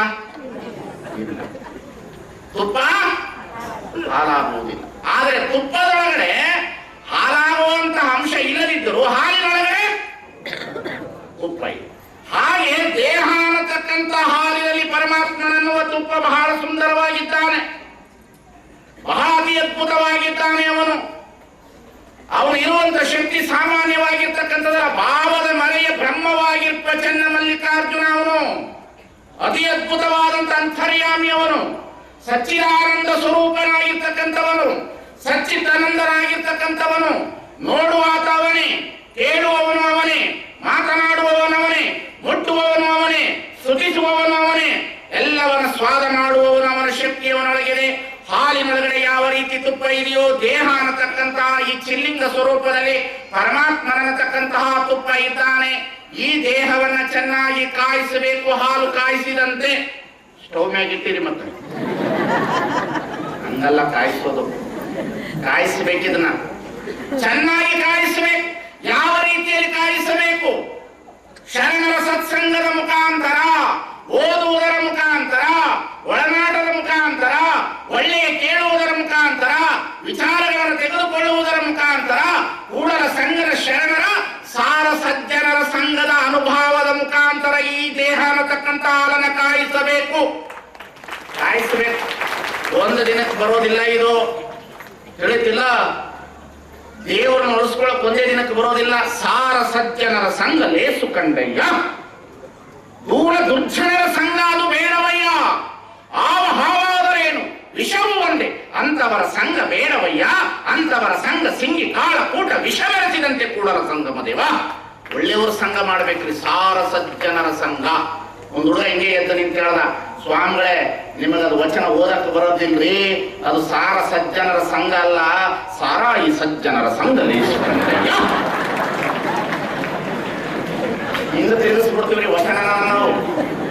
ನಿಮಗ ದೇವ್ರು ಎಲ್ಲ ಕಾಣ್ತಾನ? 8 ಗಂಟೆ ಮೇಲೆ ಕಾಣ್ತದ ಕೆಲವರಿಗೆ.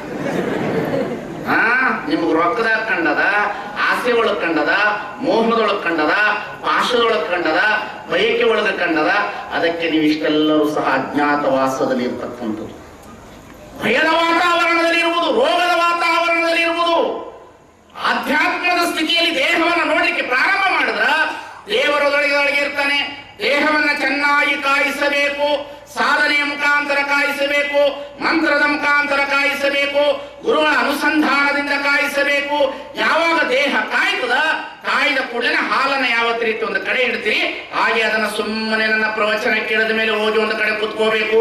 ಕುತ್ಕೊಂಡಾಗ ಏನಾಗ್ತದೆ, ಮುಮುಕ್ಷು ಅನ್ನತಕ್ಕಂತಹ ಕೆನೆ ಮೇಲೆ ಬಂದು ಕೂತಿರ್ತದ, ವಿಚಾರವಂತಿಕೆ ಅನ್ನತಕ್ಕಂತಹ ಕೆನೆ ಬಂದು ಕುಳಿತಿರ್ತದೆ. ಅದಕ್ಕೇನು ಮಾಡ್ಕೊಳ್ಬೇಕು, ಗುರುಗಳಿಂದ ದೀಕ್ಷೆ ಅನ್ನತಕ್ಕಂಥ ಎಪ್ಪನ ಹಾಕಿಸಿಕೊಂಡು ಒಂದು ಕಡೆ ಇಟ್ಟು ಸಾಧನೆ ಮಾಡಿದಾಗ, ಲಿಂಗವನ್ನು ಇಟ್ಟುಕೊಂಡು ನೋಡಿದಾಗ, ಸಾಧನೆ ಮಾಡಿದಾಗ, ತತ್ವನಿಷ್ಠೆ ಅನ್ನತಕ್ಕಂಥ ಕಡುಗೋಲನ ಇಟ್ಟು ವಿಚಾರ ಮಂಥನ ಮಾಡಿದಾಗ ಸ್ವಾನುಭಾವ ಅನ್ನತಕ್ಕಂಥ ಬೆಣ್ಣೆ ಬರ್ತದೆ. ಸ್ವಾನುಭಾವ ಅನ್ನತಕ್ಕಂಥ ಬೆಣ್ಣೆಯನ್ನ ನಿನ್ನ ವಿಚಾರಾಗ್ನಿಯಲ್ಲಿ ಕಾಯಿಸಿದಾಗ ಪರಮಾತ್ಮ ಅನ್ನತಕ್ಕಂಥ ತುಪ್ಪ ನಿನ್ನ ಹೃದಯದೊಳಗಡೆ ಪ್ರತ್ಯಕ್ಷವಾಗಿ ಪ್ರಮಾಣಿಸಿ ಬರುತ್ತಾನೆ. ಕೆಲಸ ಮಾಡ್ಬೇಕು. ಒಂದಿಷ್ಟು ಸೊಂಡ್ಲೆ ಬಿಟ್ಟವನವನ್ನೆಲ್ಲ ದೇವರಾಗ್ಬಿಡ್ತಾನೆ. ತಲೆ ಮೇಲೆ ಪುಟ್ಟಿ ಮ್ಯಾಗ ಇಟ್ಕೊಂಡು ಬಂದಿರ್ತಾರೆ ದೇವ್ರುಗಳನ್ನ, ಡರ್ರಾ ಬುರ್ರ ಅಂತ. ನೋಡಿರೇನ? ಯವ್ವ ನಿನಗೆ ಹಸು ನೀರು ಅಂತ ಔಷಧಿ ಕೊಡ್ತೀನಿ, ನನಗಷ್ಟು ರೊಟ್ಟಿ ಕೊಡು ಅಂತಾಳೆ. ಆಕೆಗೆ ರೊಟ್ಟಿ ಇಲ್ಲ, ಅವಳು ನಿಮ್ಮ ಹಸುವನ್ನು ನೀಗಿಸುತ್ತಾಳೆ. ಇದಕ್ಕೆ ಶರಣರ ಮೊದಲೇ ಹೇಳಿದ್ರು, ಪಿಂಡಾಂಡಗತವಾದಂತ ಚೈತನ್ಯ ಈ ದೇಹದೊಳಗಡೆ ದೇಹಿ ಇದ್ದಾನೆ, ಪರಮಾತ್ಮನ ಶಕ್ತಿ ಇದೆ. ಇದರೊಳಗಡೆ ನೀವು ವಿಷನ್ ಮಾಡು. ಅದಕ್ಕಾಗಿ ಲಿಂಗ ಕೊಟ್ರು. ಲಿಂಗ ಇನ್ನೇದಕ್ಕಾಗಿ ಕೊಟ್ಟಿಲ್ಲ.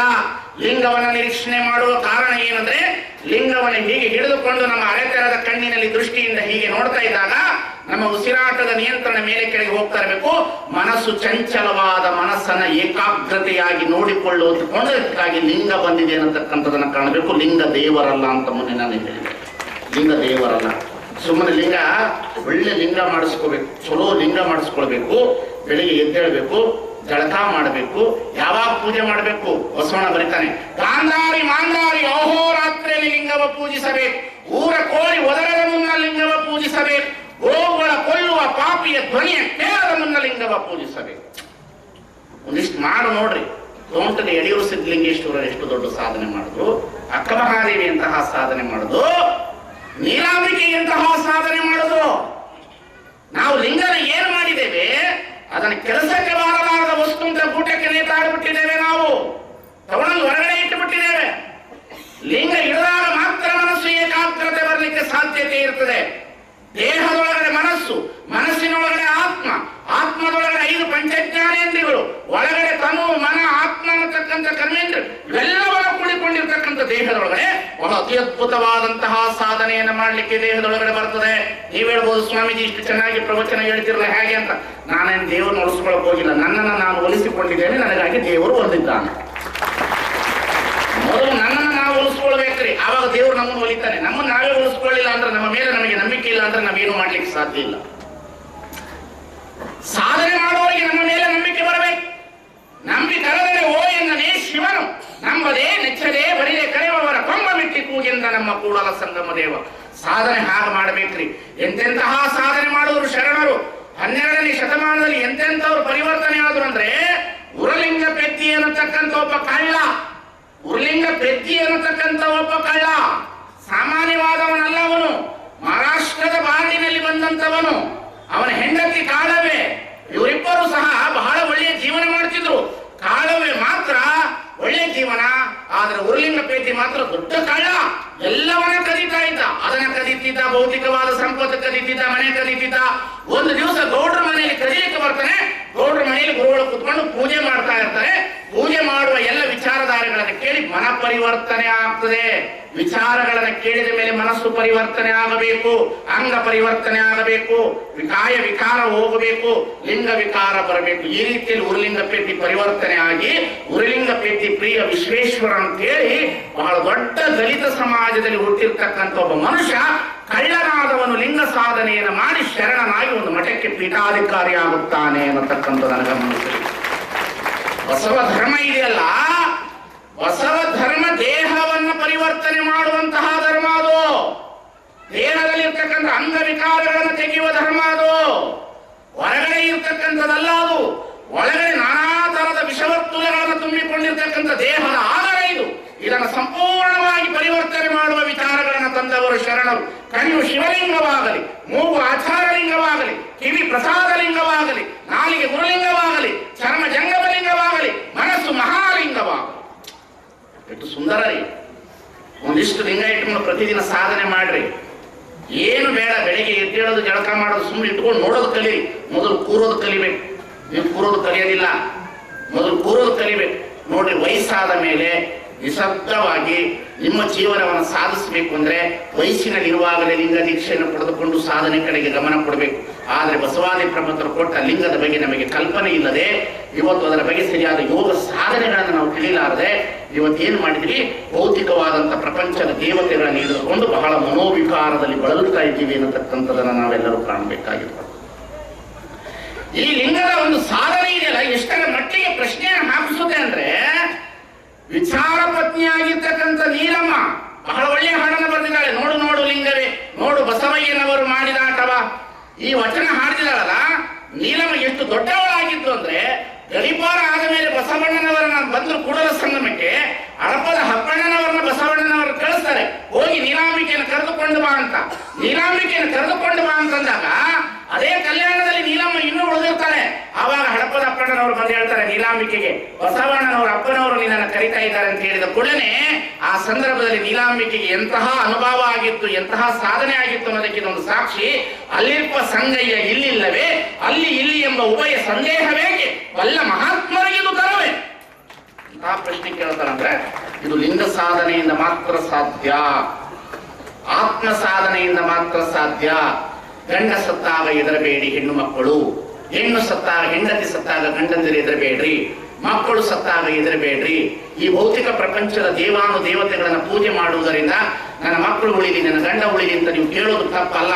ಆದರೆ ಅವರು ಉಳಿಲಿಕ್ಕಾಗಿ ಬಂದವರಲ್ಲ, ಕೆಲವು ದಿನಗಳ ಕಾಲ ನಿಮ್ಮ ಜೊತೆಲಿ ಇರ್ಲಿಕ್ಕಾಗಿ ಬಂದವರು ಇದ್ದು ಅವ್ರು ಹೋಗ್ತಾ ಇರ್ತಾರೆ. ನಿಮ್ಮ ಆತ್ಮವನ್ನು ನೀವು ಸಂತೈಸಿಕೊಳ್ಳಬೇಕಾಗ್ತದೆ ಅನ್ನತಕ್ಕಂಥದ್ದನ್ನು ಬಹಳ ಚೆನ್ನಾಗಿ ನೀವು ಎಲ್ಲಿಯವರೆಗೆ ಆಧ್ಯಾತ್ಮದ ಕಡೆಗೆ ಬರುವುದಿಲ್ಲ, ನಿಮಗೆ ಆತ್ಮಕ್ಕೆ ಶಾಂತಿ ಇಲ್ಲ. ಕೇವಲ ದೇಹ ವಿಕಾರದಿಂದ ದೇವರುಗಳನ್ನು ನೋಡುವುದು ಬೇರೆ, ಭೌತಿಕವಾದ ಪ್ರಪಂಚದಲ್ಲಿ ದೇವರ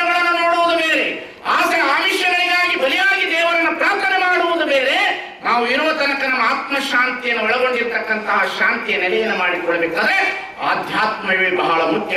ಅದಕ್ಕಾಗಿ ನಿನ್ನೊಳಗೆ ನೀನು ನೋಡು, ನೀನು ಅದರೊಳಗೆ ನೋಡು, ವಿಷಯ ಮಾಡು, ನೀನು ಅದನ್ನು ನೋಡ್ಲಿಕ್ಕೆ ಪ್ರಯತ್ನ ಪಡು. ಹಾಲಿನಲ್ಲಿ ಯಾವ ರೀತಿಯಲ್ಲಿ ತುಪ್ಪ ಇದೆಯೋ ಆ ರೀತಿಯಲ್ಲಿ ದೇವರು ಅಂತರಾಮಿಯಾಗಿರ್ತಕ್ಕಂಥ ಪರಮಾತ್ಮ ದೇಹದೊಳಗಿದ್ದಾನೆ. ಈ ದೇಹವೇ ಪರಮಾತ್ಮ ಅಲ್ಲ, ದೇಹದೊಳಗೆ ಪರಮಾತ್ಮನಿದ್ದಾನೆ. ಅದನ್ನು ಅನುಭವಿಸಲಿಕ್ಕೆ ನೀನು ಪ್ರಯತ್ನ ಪಡು ಅನ್ನತಕ್ಕಂಥದ್ದು ಶರಣರ ಸಿದ್ಧಾಂತವಾಗಿ ಪಿಂಡಾಂಡಗತವಾದಂಥ ಚೈತನ್ಯ. ಇದು ಮೊದಲನೆಯ ಹಂತ. ಇದಕ್ಕೆ ಚಿಲ್ಲಿಂಗ ಸ್ವರೂಪ, ಇದರೊಳಗೆ ಸ್ವರೂಪ ಇದೆ. ಆದ್ರೆ ಏನು ಮಾಡೋದು, ಈ ದೇಹ ಅಷ್ಟು ಸುಲಭವಾದದಲ್ಲ. ಯಾಕಂದ್ರೆ ತಂದೆಯ ರೂಪನೇ ಬೇರೆ, ತಾಯಿಯ ರೂಪನೇ ಬೇರೆ. ತಂದೆ ತಾಯಿಯ ರೂಪದಿಂದ ಒಂದು ಮಗು ಹುಟ್ಟಿರ್ತದೆ, ತಂದೆಯ ಗುಣವೂ ಹೊಂದಿರ್ತದೆ, ತಾಯಿಯ ಗುಣವೂ ಹೊಂದಿರ್ತದೆ. ಈ ತಂದೆ ತಾಯಿಯ ಗುಣದೋಷಗಳನ್ನು ತೆಗೆದು ಬದುಕಬೇಕು ಅಂದ್ರೆ ಆಧ್ಯಾತ್ಮದ ಕಡೆಗೆ ಈ ದೇಹವನ್ನು ತರಬೇಕಾಗುತ್ತದೆ. ಅಲ್ಲಿವರೆಗೂ ಇದಷ್ಟು ಸುಲಭವಾದ ಮಾತಲ್ಲ. ಆದ್ರೆ ನಿಮ್ಗೆಲ್ಲರಿಗೂ ಅದಕ್ಕೆ ಆ ದಾರಿಗೆ ಬರ್ಲಿಕ್ಕೆ ಅವಕಾಶ ಇದೆ. ಒಂದು ಹೆಜ್ಜೆ ಇಡಬೇಕು, ಒಂದು ಹೆಜ್ಜೆ ಇಡಬೇಕು. ಯೇಸು ಹೇಳ್ತಾನೆ, ದೇವರ ಕಡೆ ನೀನು ಒಂದು ಹೆಜ್ಜೆಯನ್ನು ಇಟ್ಟು ಬಾ, ದೇವರು ನಿನ್ನನ್ನು 10 ಹೆಜ್ಜೆಯ ಕಡೆ ಇಟ್ಟು ಕರೆದುಕೊಂಡು ಹೋಗುತ್ತಾನೆ. ನಾವು ಒಂದು ಹೆಜ್ಜೆ ಇಡಬೇಕಷ್ಟೇ. ಸಾಧನೆ ಮಾಡಬಹುದು, ನೀವೆಲ್ಲರೂ ಮಾಡಬಹುದು. ಪ್ರತಿಯೊಬ್ಬರಿಗೂ ಸಾಧನೆ ಮಾಡುವ ಹಕ್ಕದ ಇದು. ಅದಕ್ಕಾಗಿ ಇದು ಧರ್ಮ ಪ್ರಜಾಪ್ರಭುತ್ವದ ಧರ್ಮ. ಇದು ಬಸವಣ್ಣನ ಕಾಲದಲ್ಲಿ ಪ್ರಭು ಪರಂಪರೆ ಒಳಗಡೆ ಪ್ರಜಾಪ್ರಭುತ್ವದ ಧರ್ಮ ತಂದ.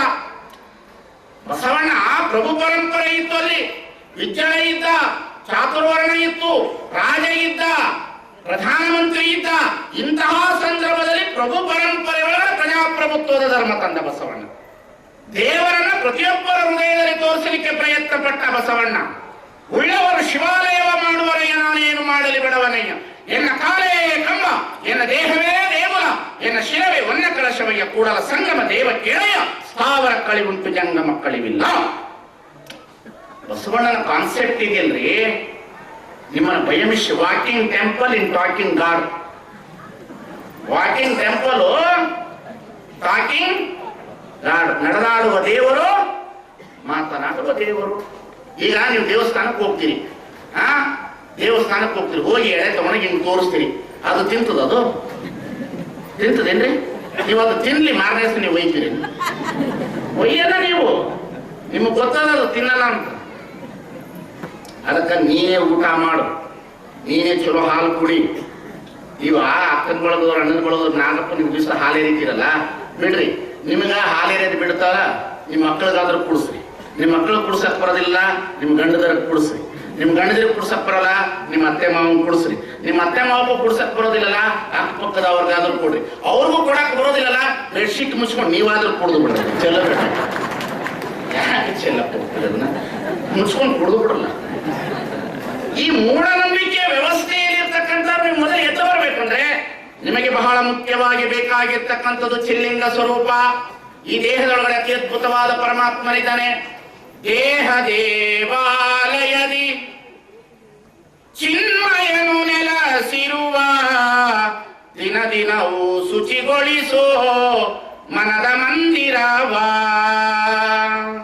ನೀನು ಯಾವಾಗ ದೇಹದೊಳಗಡೆ ದೇವರಿದ್ದಾನೆ ಅಂತ ನಿನಗೆ ಅರಿವು ಬರ್ತದೆ, ನೀವು ಮೋಸ ಮಾಡೋದಿಲ್ಲ, ಕಳ್ಳತನ ಮಾಡೋದಿಲ್ಲ, ಅನ್ಯಾಯ ಮಾಡೋದಿಲ್ಲ, ಸುಳ್ಳು ಮಾತು ಹೇಳೋದಿಲ್ಲ. ನೀನು ಇಸ್ಲಾಂ ಧರ್ಮದಲ್ಲಿ ದೇವರು ಬೇರೆ ಕಡೆ ಇದ್ದಾನೆ ಅಂತೇಳಿ ಭಯೋತ್ಪಾದಕರು ಹೆಚ್ಚಾದ್ರು. ಪುರಾಣಿನಲ್ಲಿ ದೇವರು ಬೇರೆ ಕಡೆ ಇದ್ದಾನೆ, ನೀನೇ ಬೇರೆ, ದೇವರು ಬೇರೆ ಅಂದ್ರೆ ಮೋಸ ಸುರ ಆಗ್ತದೆ. ನಿನ್ನೊಳಗೆ ದೇವರಿದ್ದಾನೆ ಅಂದ್ರೆ ಭಯದ ವಿಪರೀತ ವಾತಾವರಣದಲ್ಲಿ ಮನುಷ್ಯ ಬದುಕುತ್ತಾನೆ, ಬದಲಾವಣೆ ಆಗ್ತಾನೆ. ಬದಲಾವಣೆ ಆಗಲಿಕ್ಕೆ ಸಾಧ್ಯತೆ ಇದೆ. ಅದಕ್ಕಾಗಿ ಈ ದೇಹವನ್ನು ಬಹಳ ಸ್ವಚ್ಛ ಮಾಡಬೇಕು. ಅದಕ್ಕಾಗಿ ನಮ್ಮ ಮುಪ್ಪಿನ ಷಡಕ್ಷರಿಯವರು ಬರೀತಾರೆ, ಎನ್ನ ಕಿವಿ ಕೀರ್ತಿ ಮುಖ, ಎನ್ನ ನಾಲಿಗೆ ಗಂಟೆ, ಎನ್ನ ನಯನಗಳೆರಡು ಜ್ಯೋತಿ ನಿಮಗೆ. ಈ ದೇಹವೇ ಪರಮಾತ್ಮನಿಗೆ ಎಡೆಯಾಗಬೇಕು. ಉಸಿರೇ ಪರಿಮಳವಿರಲು ಕುಸುಮದ ಹಂಗೆ ತಕ್ಕಯ್ಯ, ಉಸಿರೇ ಪರಿಮಳವಿರಲು ಕುಸುಮದ ಹಂಗೆ ತಕ್ಕಯ್ಯ. ಈ ದೇಹದೊಳಗಡೆ ದೇವರಿದ್ದಾನೆ, ಇದನ್ನ ಚೆನ್ನಾಗಿ ಕಾಣು. ನಮ್ಮ ಜನ ಹಂಗಲ್ಲ. ಬೆಳಗ್ಗೆ ಎದ್ದು ವಾಕಿಂಗ್ ಹೋಗ್ತಾರಲ್ರಿ, ವಾಕಿಂಗ್ ಹೋಗುವಾಗ ಒಂದಿಷ್ಟು ಇದು ತಗೊಂಡಿರ್ತಾರೆ, ಕಬ್ಬಣ ತುಂಡು. ಆ ಕಡೆಯಿಂದ ಬರುವಾಗ ಬೇರೆಯವ್ರ ಮನೆ ಕೊಟ್ಟೆ ಹಾಕಿ ಹೂ ಮುರ್ಕೊಂಡು ಬಂದು ಪೂಜೆ ಮಾಡೋರು ಇವರು. ತಿಳಿತಿಲ್ಲ ನಿಮ್ಮ ಪೂಜೆ, ಮಂದಿ ಮನೆ ಹೂ ತಗೊಂಡು ಬಂದು ಮಾಡೋರು ನೀವು. ಇದು ಪೂಜೆ, ಕಳ್ಳು ಅನ್ನೋದು ಪೂಜೆ. ಹೂವಿನ ಬೇರೆಯವ್ರ ಮನೆ ಹೂ ಕಲ್ತ್ರಿ, ನೀವು ಕಳ್ಳು ನೀವು. ಎರಡು ಮಾತೇ ಇಲ್ಲ ಅದು. ಯಾಕೆ ಪೂಜೆ ಹೇಗೆ ಮಾಡ್ಬೇಕಂದ್ರೆ ಮೊದಲು ಬಹಳ ಚೆನ್ನಾಗಿ ಗಮನಿಸಬೇಕು ನಾವು. ಬೆಳಗ್ಗೆ ವಾಕಿಂಗ್ ಹೋಗೋತ್ತಿಗೆ ಇನ್ನೂ ಕೆಲವರು ಇದ್ದಾರೆ. ಯಾಕಡೆ ನಮ್ಮ ಬೀದರು ಮತ್ತೆ ಬೆಳಗಾವಿ ಕಡೆ ಈ ತಂಬಿಗೆ ತಗೊಂಡೋಗಿತ್ತು ಅದರೊಳಗೆ ಹೂ ಹಾಕೊಂಡ್ಬರ್ತಾವ. ನಿರ್ಮಲವಾದ ಮನಸ್ಸೆ ಮಡಿ, ನಿರ್ಮಲವಾದ ಮನಸ್ಸೆ ಮಡಿ, ಉಳಿದಿದ್ದೆಲ್ಲ ಕಾಲು ಮಡಿ. ನಿರ್ಮಲವಾದ ಮನಸ್ಸೆ ಮಡಿ, ಉಳಿದಿದ್ದೆಲ್ಲ ಕಾಲು ಮಡಿಯೋದು. ಇನ್ನು ದೇಹವೇ ಶುದ್ಧ ಆಗ್ಲಿಲ್ಲ ಅಂತಂದ್ರೆ ಹೊರಗಡೆ ದೇವರನ್ನೇನು ನೋಡ್ತೀಯಪ್ಪ? ಇಲ್ಲಿ ಮೊದಲು ಇದನ್ನು ಶುದ್ಧಿ ಮಾಡ್ಕೋ. ಅತಿನಿ ಶಿವಯೋಗಿಗಳಿದ್ರು, ಎಷ್ಟು ದೊಡ್ಡವರಂದ್ರೆ ಅತಿನಿ ಶಿವಯೋಗಿಗಳು ಹ್ಯಾಗ ಪೂಜೆ ಮಾಡ್ತಿದ್ರು. ಅತಿನಿ ಶಿವಯೋಗಿಗಳು ಅಂದ್ರೆ ಅತಿನಿ ಶಿವಯೋಗಿಗಳ ಮಠದಲ್ಲಿ ಒಂದು ಪಾರಿಜಾತದ ಹೂವಿನ ಗಿಡ ಇತ್ತು. ಆ ಪಾರಿಜಾತದ ಗಿಡದ ಹೂವನ್ನ ಅತಿನಿ ಶಿವಯೋಗಿಗಳು ಬೆಳಿಗ್ಗೆ 4 ಗಂಟೆಗೆ ಎದ್ದೇಳ್ತಿದ್ರು. ಗಾಂಧಾರಿ ಮಾಂಧಾರಿ ಅಹೋ ರಾತ್ರಿಯಲ್ಲಿ ಲಿಂಗವ ಪೂಜಿಸಬೇಕು, ಗೋಗಳ ಕೊಲ್ಲುವ ಪಾಪಿಯ ಧ್ವನಿಯ ಕೇಳದ ಮುನ್ನ ಲಿಂಗವ ಪೂಜಿಸಬೇಕು ಕೂತಿದ್ರು. ಅತಿನಿ ಶಿವಯೋಗಿಗಳು ಎದ್ದು ಜಳಕಕ್ಕೆ ಹೋಗ್ತಿದ್ರು. ಜಳಕಕ್ಕೆ ಹೋಗೋ ಪೂರ್ವದಲ್ಲಿ ಆ ಪಾರಿಜಾತದ ಕೆಳಗಡೆ ಸಗಣಿ ಹೆಂಡಿ ಸಾರಿಸಿ ಒಂದು ಬಟ್ಟೆ ಹಾಕಿಬಿಟ್ಟು ಜಳಕಕ್ಕೆ ಹೋಗ್ತಿದ್ರು. ಜಳಕ ಮುಗಿಸ್ಕೊಂಡು ಬಂದ್ಮೇಲೆ ಶಿವಯೋಗಿಗಳು ಹಿಂಗ್ ಕಣ್ಣು ಬಿಡ್ತಿದ್ರು. ಗಾಳಿ ಅಲ್ಲಾಡಿ ಕೆಳಗೆ ಬಿದ್ದಿದ್ರೆ ಹೂ ತಗೊಂಡು ಹೋಗಿ ಪೂಜೆ ಮಾಡ್ತಿದ್ರು. ಆ ಪೂಜೆ ಮುಗಿಸ್ತಿದ್ರು. ಹೂವನ್ನ ಗಿಡದಿಂದ ಕೀಳ್ತಿರ್ಲಿಲ್ಲ. ಸರ್ವ ಜೀವಿಗಳಿಗೆ ಹಿಂಸೆಯ ಮಾಡದಿರ್ಪುದೇ ಪ್ರಥಮ ಪೂಜೆ ನೋಡ.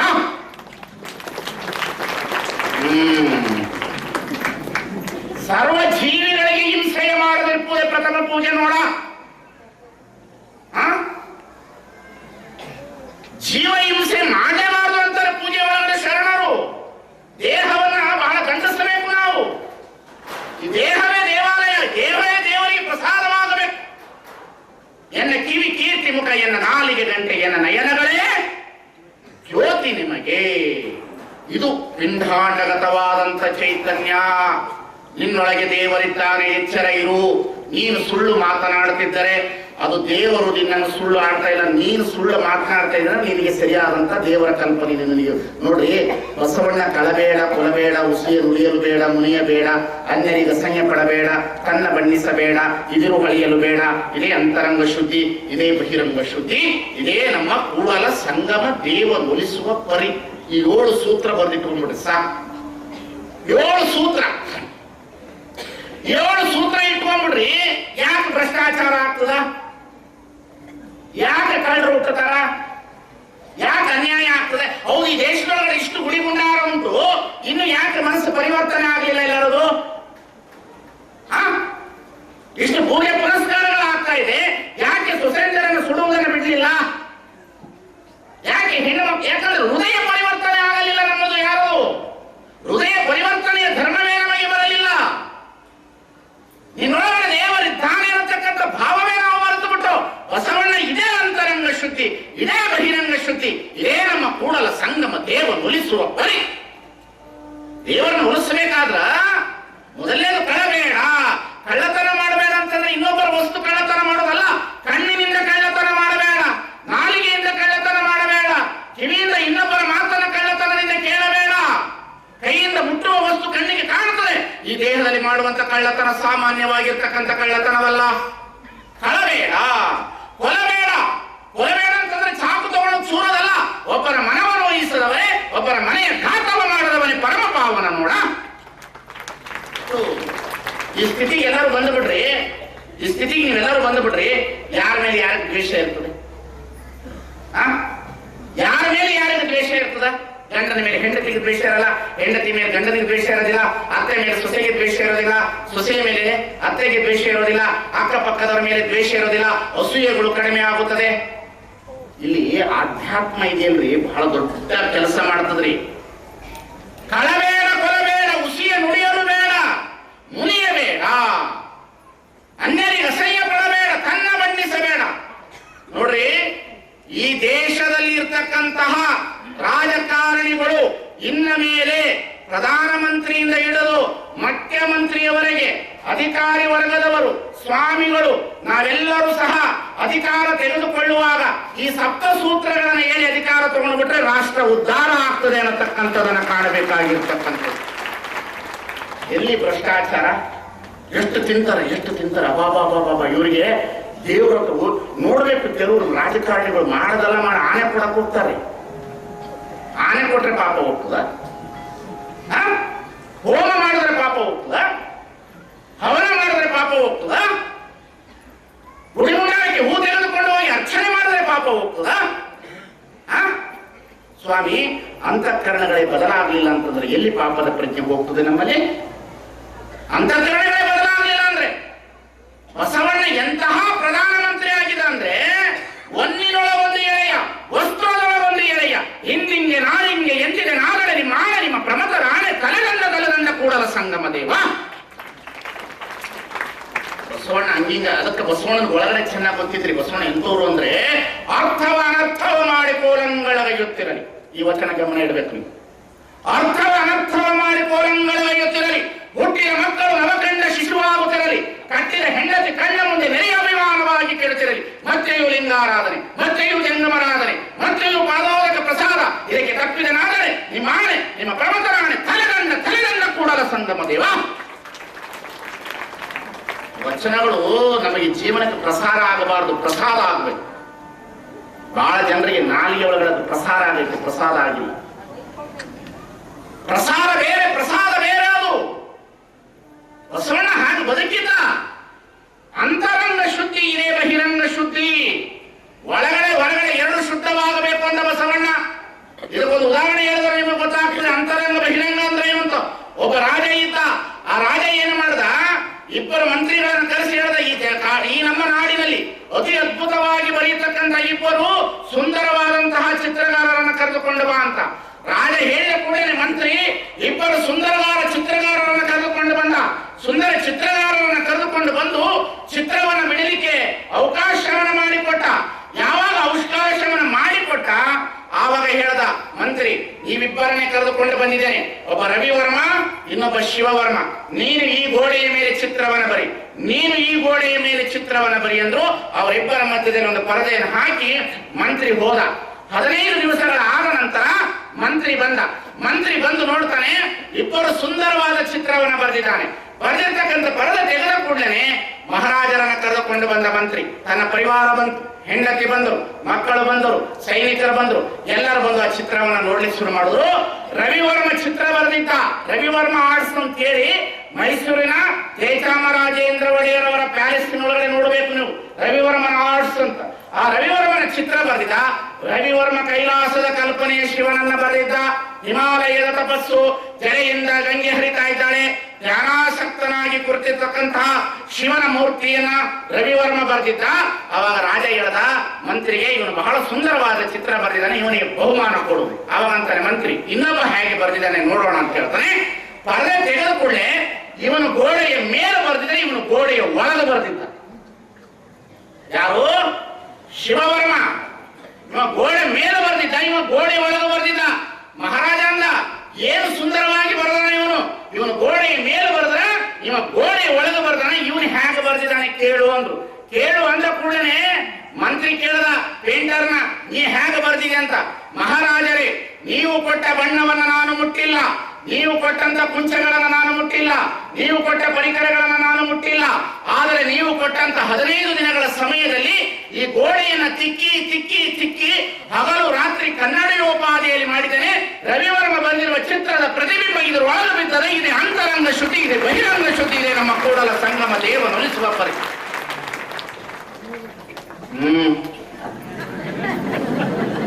ಒಳಗೊಂದು ಇಟ್ಕೊಂಡು ಹೊರಗೊಂದು ನಡೆದ್ರೆ ನಡೆಯೋದಿಲ್ಲ, ಆಗೋದಿಲ್ಲ. ಅದು ಈ ಕಡೆ ಕೈ ಮುಗಿದರೆ ಭಕ್ತನಾಗಬಲ್ಲುದೇ, ಏಕ ತಲೆಬಾಗಿದರೆ ಗುರು ಆಗಬಲ್ಲುದೇ. ಈ ಕಡೆ ಕೈ ಮುಗಿದರೆ ಭಕ್ತನಾಗಬಲ್ಲುದೇ. ನಾವೆಲ್ಲರೂ ಬದಲಾಗಬೇಕು, ನಮ್ಮ ಮನಸ್ಸುಗಳು ಬದಲಾಗಬೇಕು, ನಮ್ಮ ಭಾವನೆಗಳು ಬದಲಾಗಬೇಕು, ನಮ್ಮ ವಿಚಾರಗಳು ಬದಲಾಗಬೇಕು. ಇದು ಬದಲಾಗಬೇಕಂದ್ರೆ ಇದರೊಳಗಡೆ ನಾವು ನೋಡ್ಲಿಕ್ಕೆ ಪ್ರಯತ್ನ ಪಡಬೇಕು. ಪಿಂಡಾಂಡಗತವಾದಂತ ಚೈತನ್ಯ, ಎರಡನೆಯದು ಬ್ರಹ್ಮಾಂಡಗತವಾದಂತ ಚೈತನ್ಯ. ಬ್ರಹ್ಮಾಂಡಗತವಾದಂತ ಚೈತನ್ಯ ಅಂದ್ರೆ ಪರಮಾತ್ಮ ಎಲ್ಲ ಕಡೆ ಓತಪ್ರೋತವಾಗಿ ತುಂಬಿ ತಿಂದಿದ್ದಾನೆ. ಎತ್ತೆತ್ತ ನೋಡಿದರತ್ತತ್ತ ನೀನೇ ದೇವ, ಸಕಲ ವಿಸ್ತಾರದ ರೂಹು ನೀನೇ ದೇವ, ವಿಶ್ವತೋ ಚಕ್ಷು ನೀನೇ ದೇವ, ವಿಶ್ವತೋ ಪಾದ ನೀನೇ ದೇವ, ಕೂಡಲ ಸಂಗಮ ದೇವ ಅಂತ ಬಸವಣ್ಣ ವಚನ ಬರೆದ್ರ ಒಬ್ಬ ಜನಪದ ಕವಿ ಹೇಳ್ತಾಳ, ಎಳ್ಳು ಮನೆಯಲ್ಲಿ ಮುಳ್ಳು ಮನೆಯಲ್ಲಿ ಕೊಳ್ಳು ಬಿಡದಂಗ ತುಂಬಿ ತುಳುಕಾಣ ಚಿಂತೆ ಯಾಕೆ ಮಾಡ್ತಿ ತಂಗಿ, ಚಿನ್ಮಯ ಶಿವನಿದ್ದಾನೆ. ಯಾರು ತಂಗಿ? ಬ್ರಹ್ಮಾಂಡ ಇದಕ್ಕೆ ಮಹಾಲಿಂಗ ಸ್ವರೂಪ ಅಂತಾರೆ. ದೇವರು ಎಲ್ಲಾ ಕಡೆ ಇದ್ದಾನೆ, ಎಲ್ಲ ಕಡೆ ಇದ್ದಾನೆ, ಎಲ್ಲ ಕಡೆ ಇದ್ದಾನೆ. ಅವನು ಗಾಳಿಯಲ್ಲಿದ್ದಾನೆ, ನೀರಿನಲ್ಲಿದ್ದಾನೆ, ಎಲ್ಲ ಕಡೆ ಇದ್ದಾನೆ. ಕಲ್ಲಿನಲ್ಲಿ ದೇವರಿದ್ದಾನೆ, ಆದರೆ ಕಲ್ಲು ದೇವರಲ್ಲ. ನೀರಿನಲ್ಲಿ ದೇವರಿದ್ದಾನೆ, ಆದರೆ ನೀರು ದೇವರಲ್ಲ. ಮರದಲ್ಲಿ ದೇವರಿದ್ದಾನೆ ಆದರೆ ಮರದೊಳಗಿರುವ ಶಕ್ತಿ ದೇವರಲ್ಲ. ದೇಹದೊಳಗೆ ದೇವರಿದ್ದಾನೆ, ದೇಹ ದೇವರಲ್ಲ. ಇದಕ್ಕೆ ಮಹಾಲಿಂಗ ಸ್ವರೂಪ ಅಂತ. ಯಾವ ವಿಷಯವೂ ಪರಿಪೂರ್ಣವಾಗಿ ಮುಗಿಯುವುದಿಲ್ಲ, ಅದಕ್ಕೆ ಸಮಯನೂ ಸಾಕಾಗುವುದಿಲ್ಲ.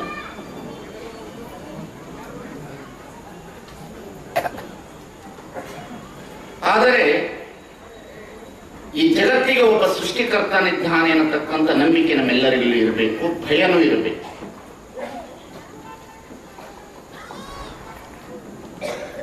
ಭಯ ಯಾವ ರೀತಿಯಲ್ಲಿ ಇರಬೇಕು ಅಂತಂದ್ರೆ ಪ್ರೀತಿಯಿಂದ ಇರಬೇಕು, ಮೂಢನಂಬಿಕೆಯಿಂದ ಇರಬಾರದು.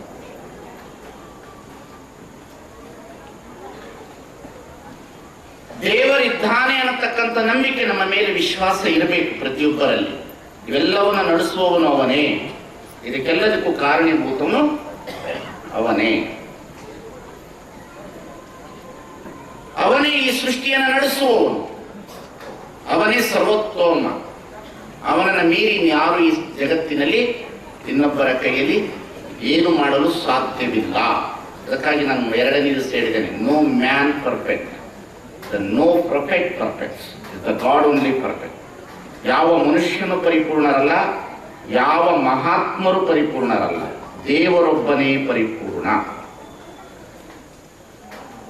ಮಹಾತ್ಮರ ವಿಚಾರಧಾರೆಗಳು ಪರಿಪೂರ್ಣ, ಮಹಾತ್ಮರು ಪರಿಪೂರ್ಣರಲ್ಲ. ಯಾಕೆ? ಅವರು ಭವಬಂಧನಕ್ಕೆ, ಸಾವು ಮತ್ತು ಹುಟ್ಟುಗಳ ಬಂಧನದಲ್ಲಿ ಸಿಲುಕಿರುವಂತ ವ್ಯಕ್ತಿಗಳು. ಆದುದರಿಂದ ದೇವರೊಬ್ಬನೇ ಪರಿಪೂರ್ಣ, ದೇವರೇ ಸಂಪೂರ್ಣವಾದಂತಹ ಶಕ್ತಿ ಇರ್ತಕ್ಕಂಥ ವ್ಯಕ್ತಿ, ಅವನೇ ಎಲ್ಲವನ್ನ ನಡೆಸುವವನು. ಅಂತಹ ದೇವರನ್ನ ನಮ್ಮೊಳಗೆ ನೋಡಬೇಕು ಅನ್ನತಕ್ಕಂಥದನ್ನ ನಿನ್ನೆ ನಾನು ಬಹಳ ಚೆನ್ನಾಗಿ 3 ವಿಚಾರಧಾರೆಗಳ ಜೊತೆ ತಿಳಿಸಿ ಹೇಳಿದ್ದೇನೆ. ಭೌತಿಕವಾದ ದೇವರನ್ನು ನೋಡಬಾರದು, ಅಧಿಭೌತಿಕವಾದ ದೇವರನ್ನ ನೋಡಬಾರದು, ಆಧ್ಯಾತ್ಮದಿಂದ ದೇವರನ್ನ ಕಾಣಲಿಕ್ಕೆ ಪ್ರಯತ್ನ ಪಡಬೇಕು. ಆವಾಗಲೇ ಮನುಷ್ಯನಿಗೆ ಸಂತೃಪ್ತಿಯಾದಂತಹ ಜೀವನ ನಡೆಸಲು ಸಾಧ್ಯವಾಗ್ತದೆ, ಅಲ್ಲಿವರೆಗೂ ನಡೆಸಲಿಕ್ಕೆ ಸಾಧ್ಯ ಆಗುವುದಿಲ್ಲ. ಮನುಷ್ಯನಿಗೆ ಶಾಂತಿ ಬೇಕಿದ್ದರೆ ಆತ್ಮವನ್ನು ಸಂತೈಸಬೇಕಾಗುತ್ತದೆ. ಶಾಂತಿ ಆಗಿ ದೊರೆಯುವುದಿಲ್ಲ ಎಲ್ಲರಿಗೂ.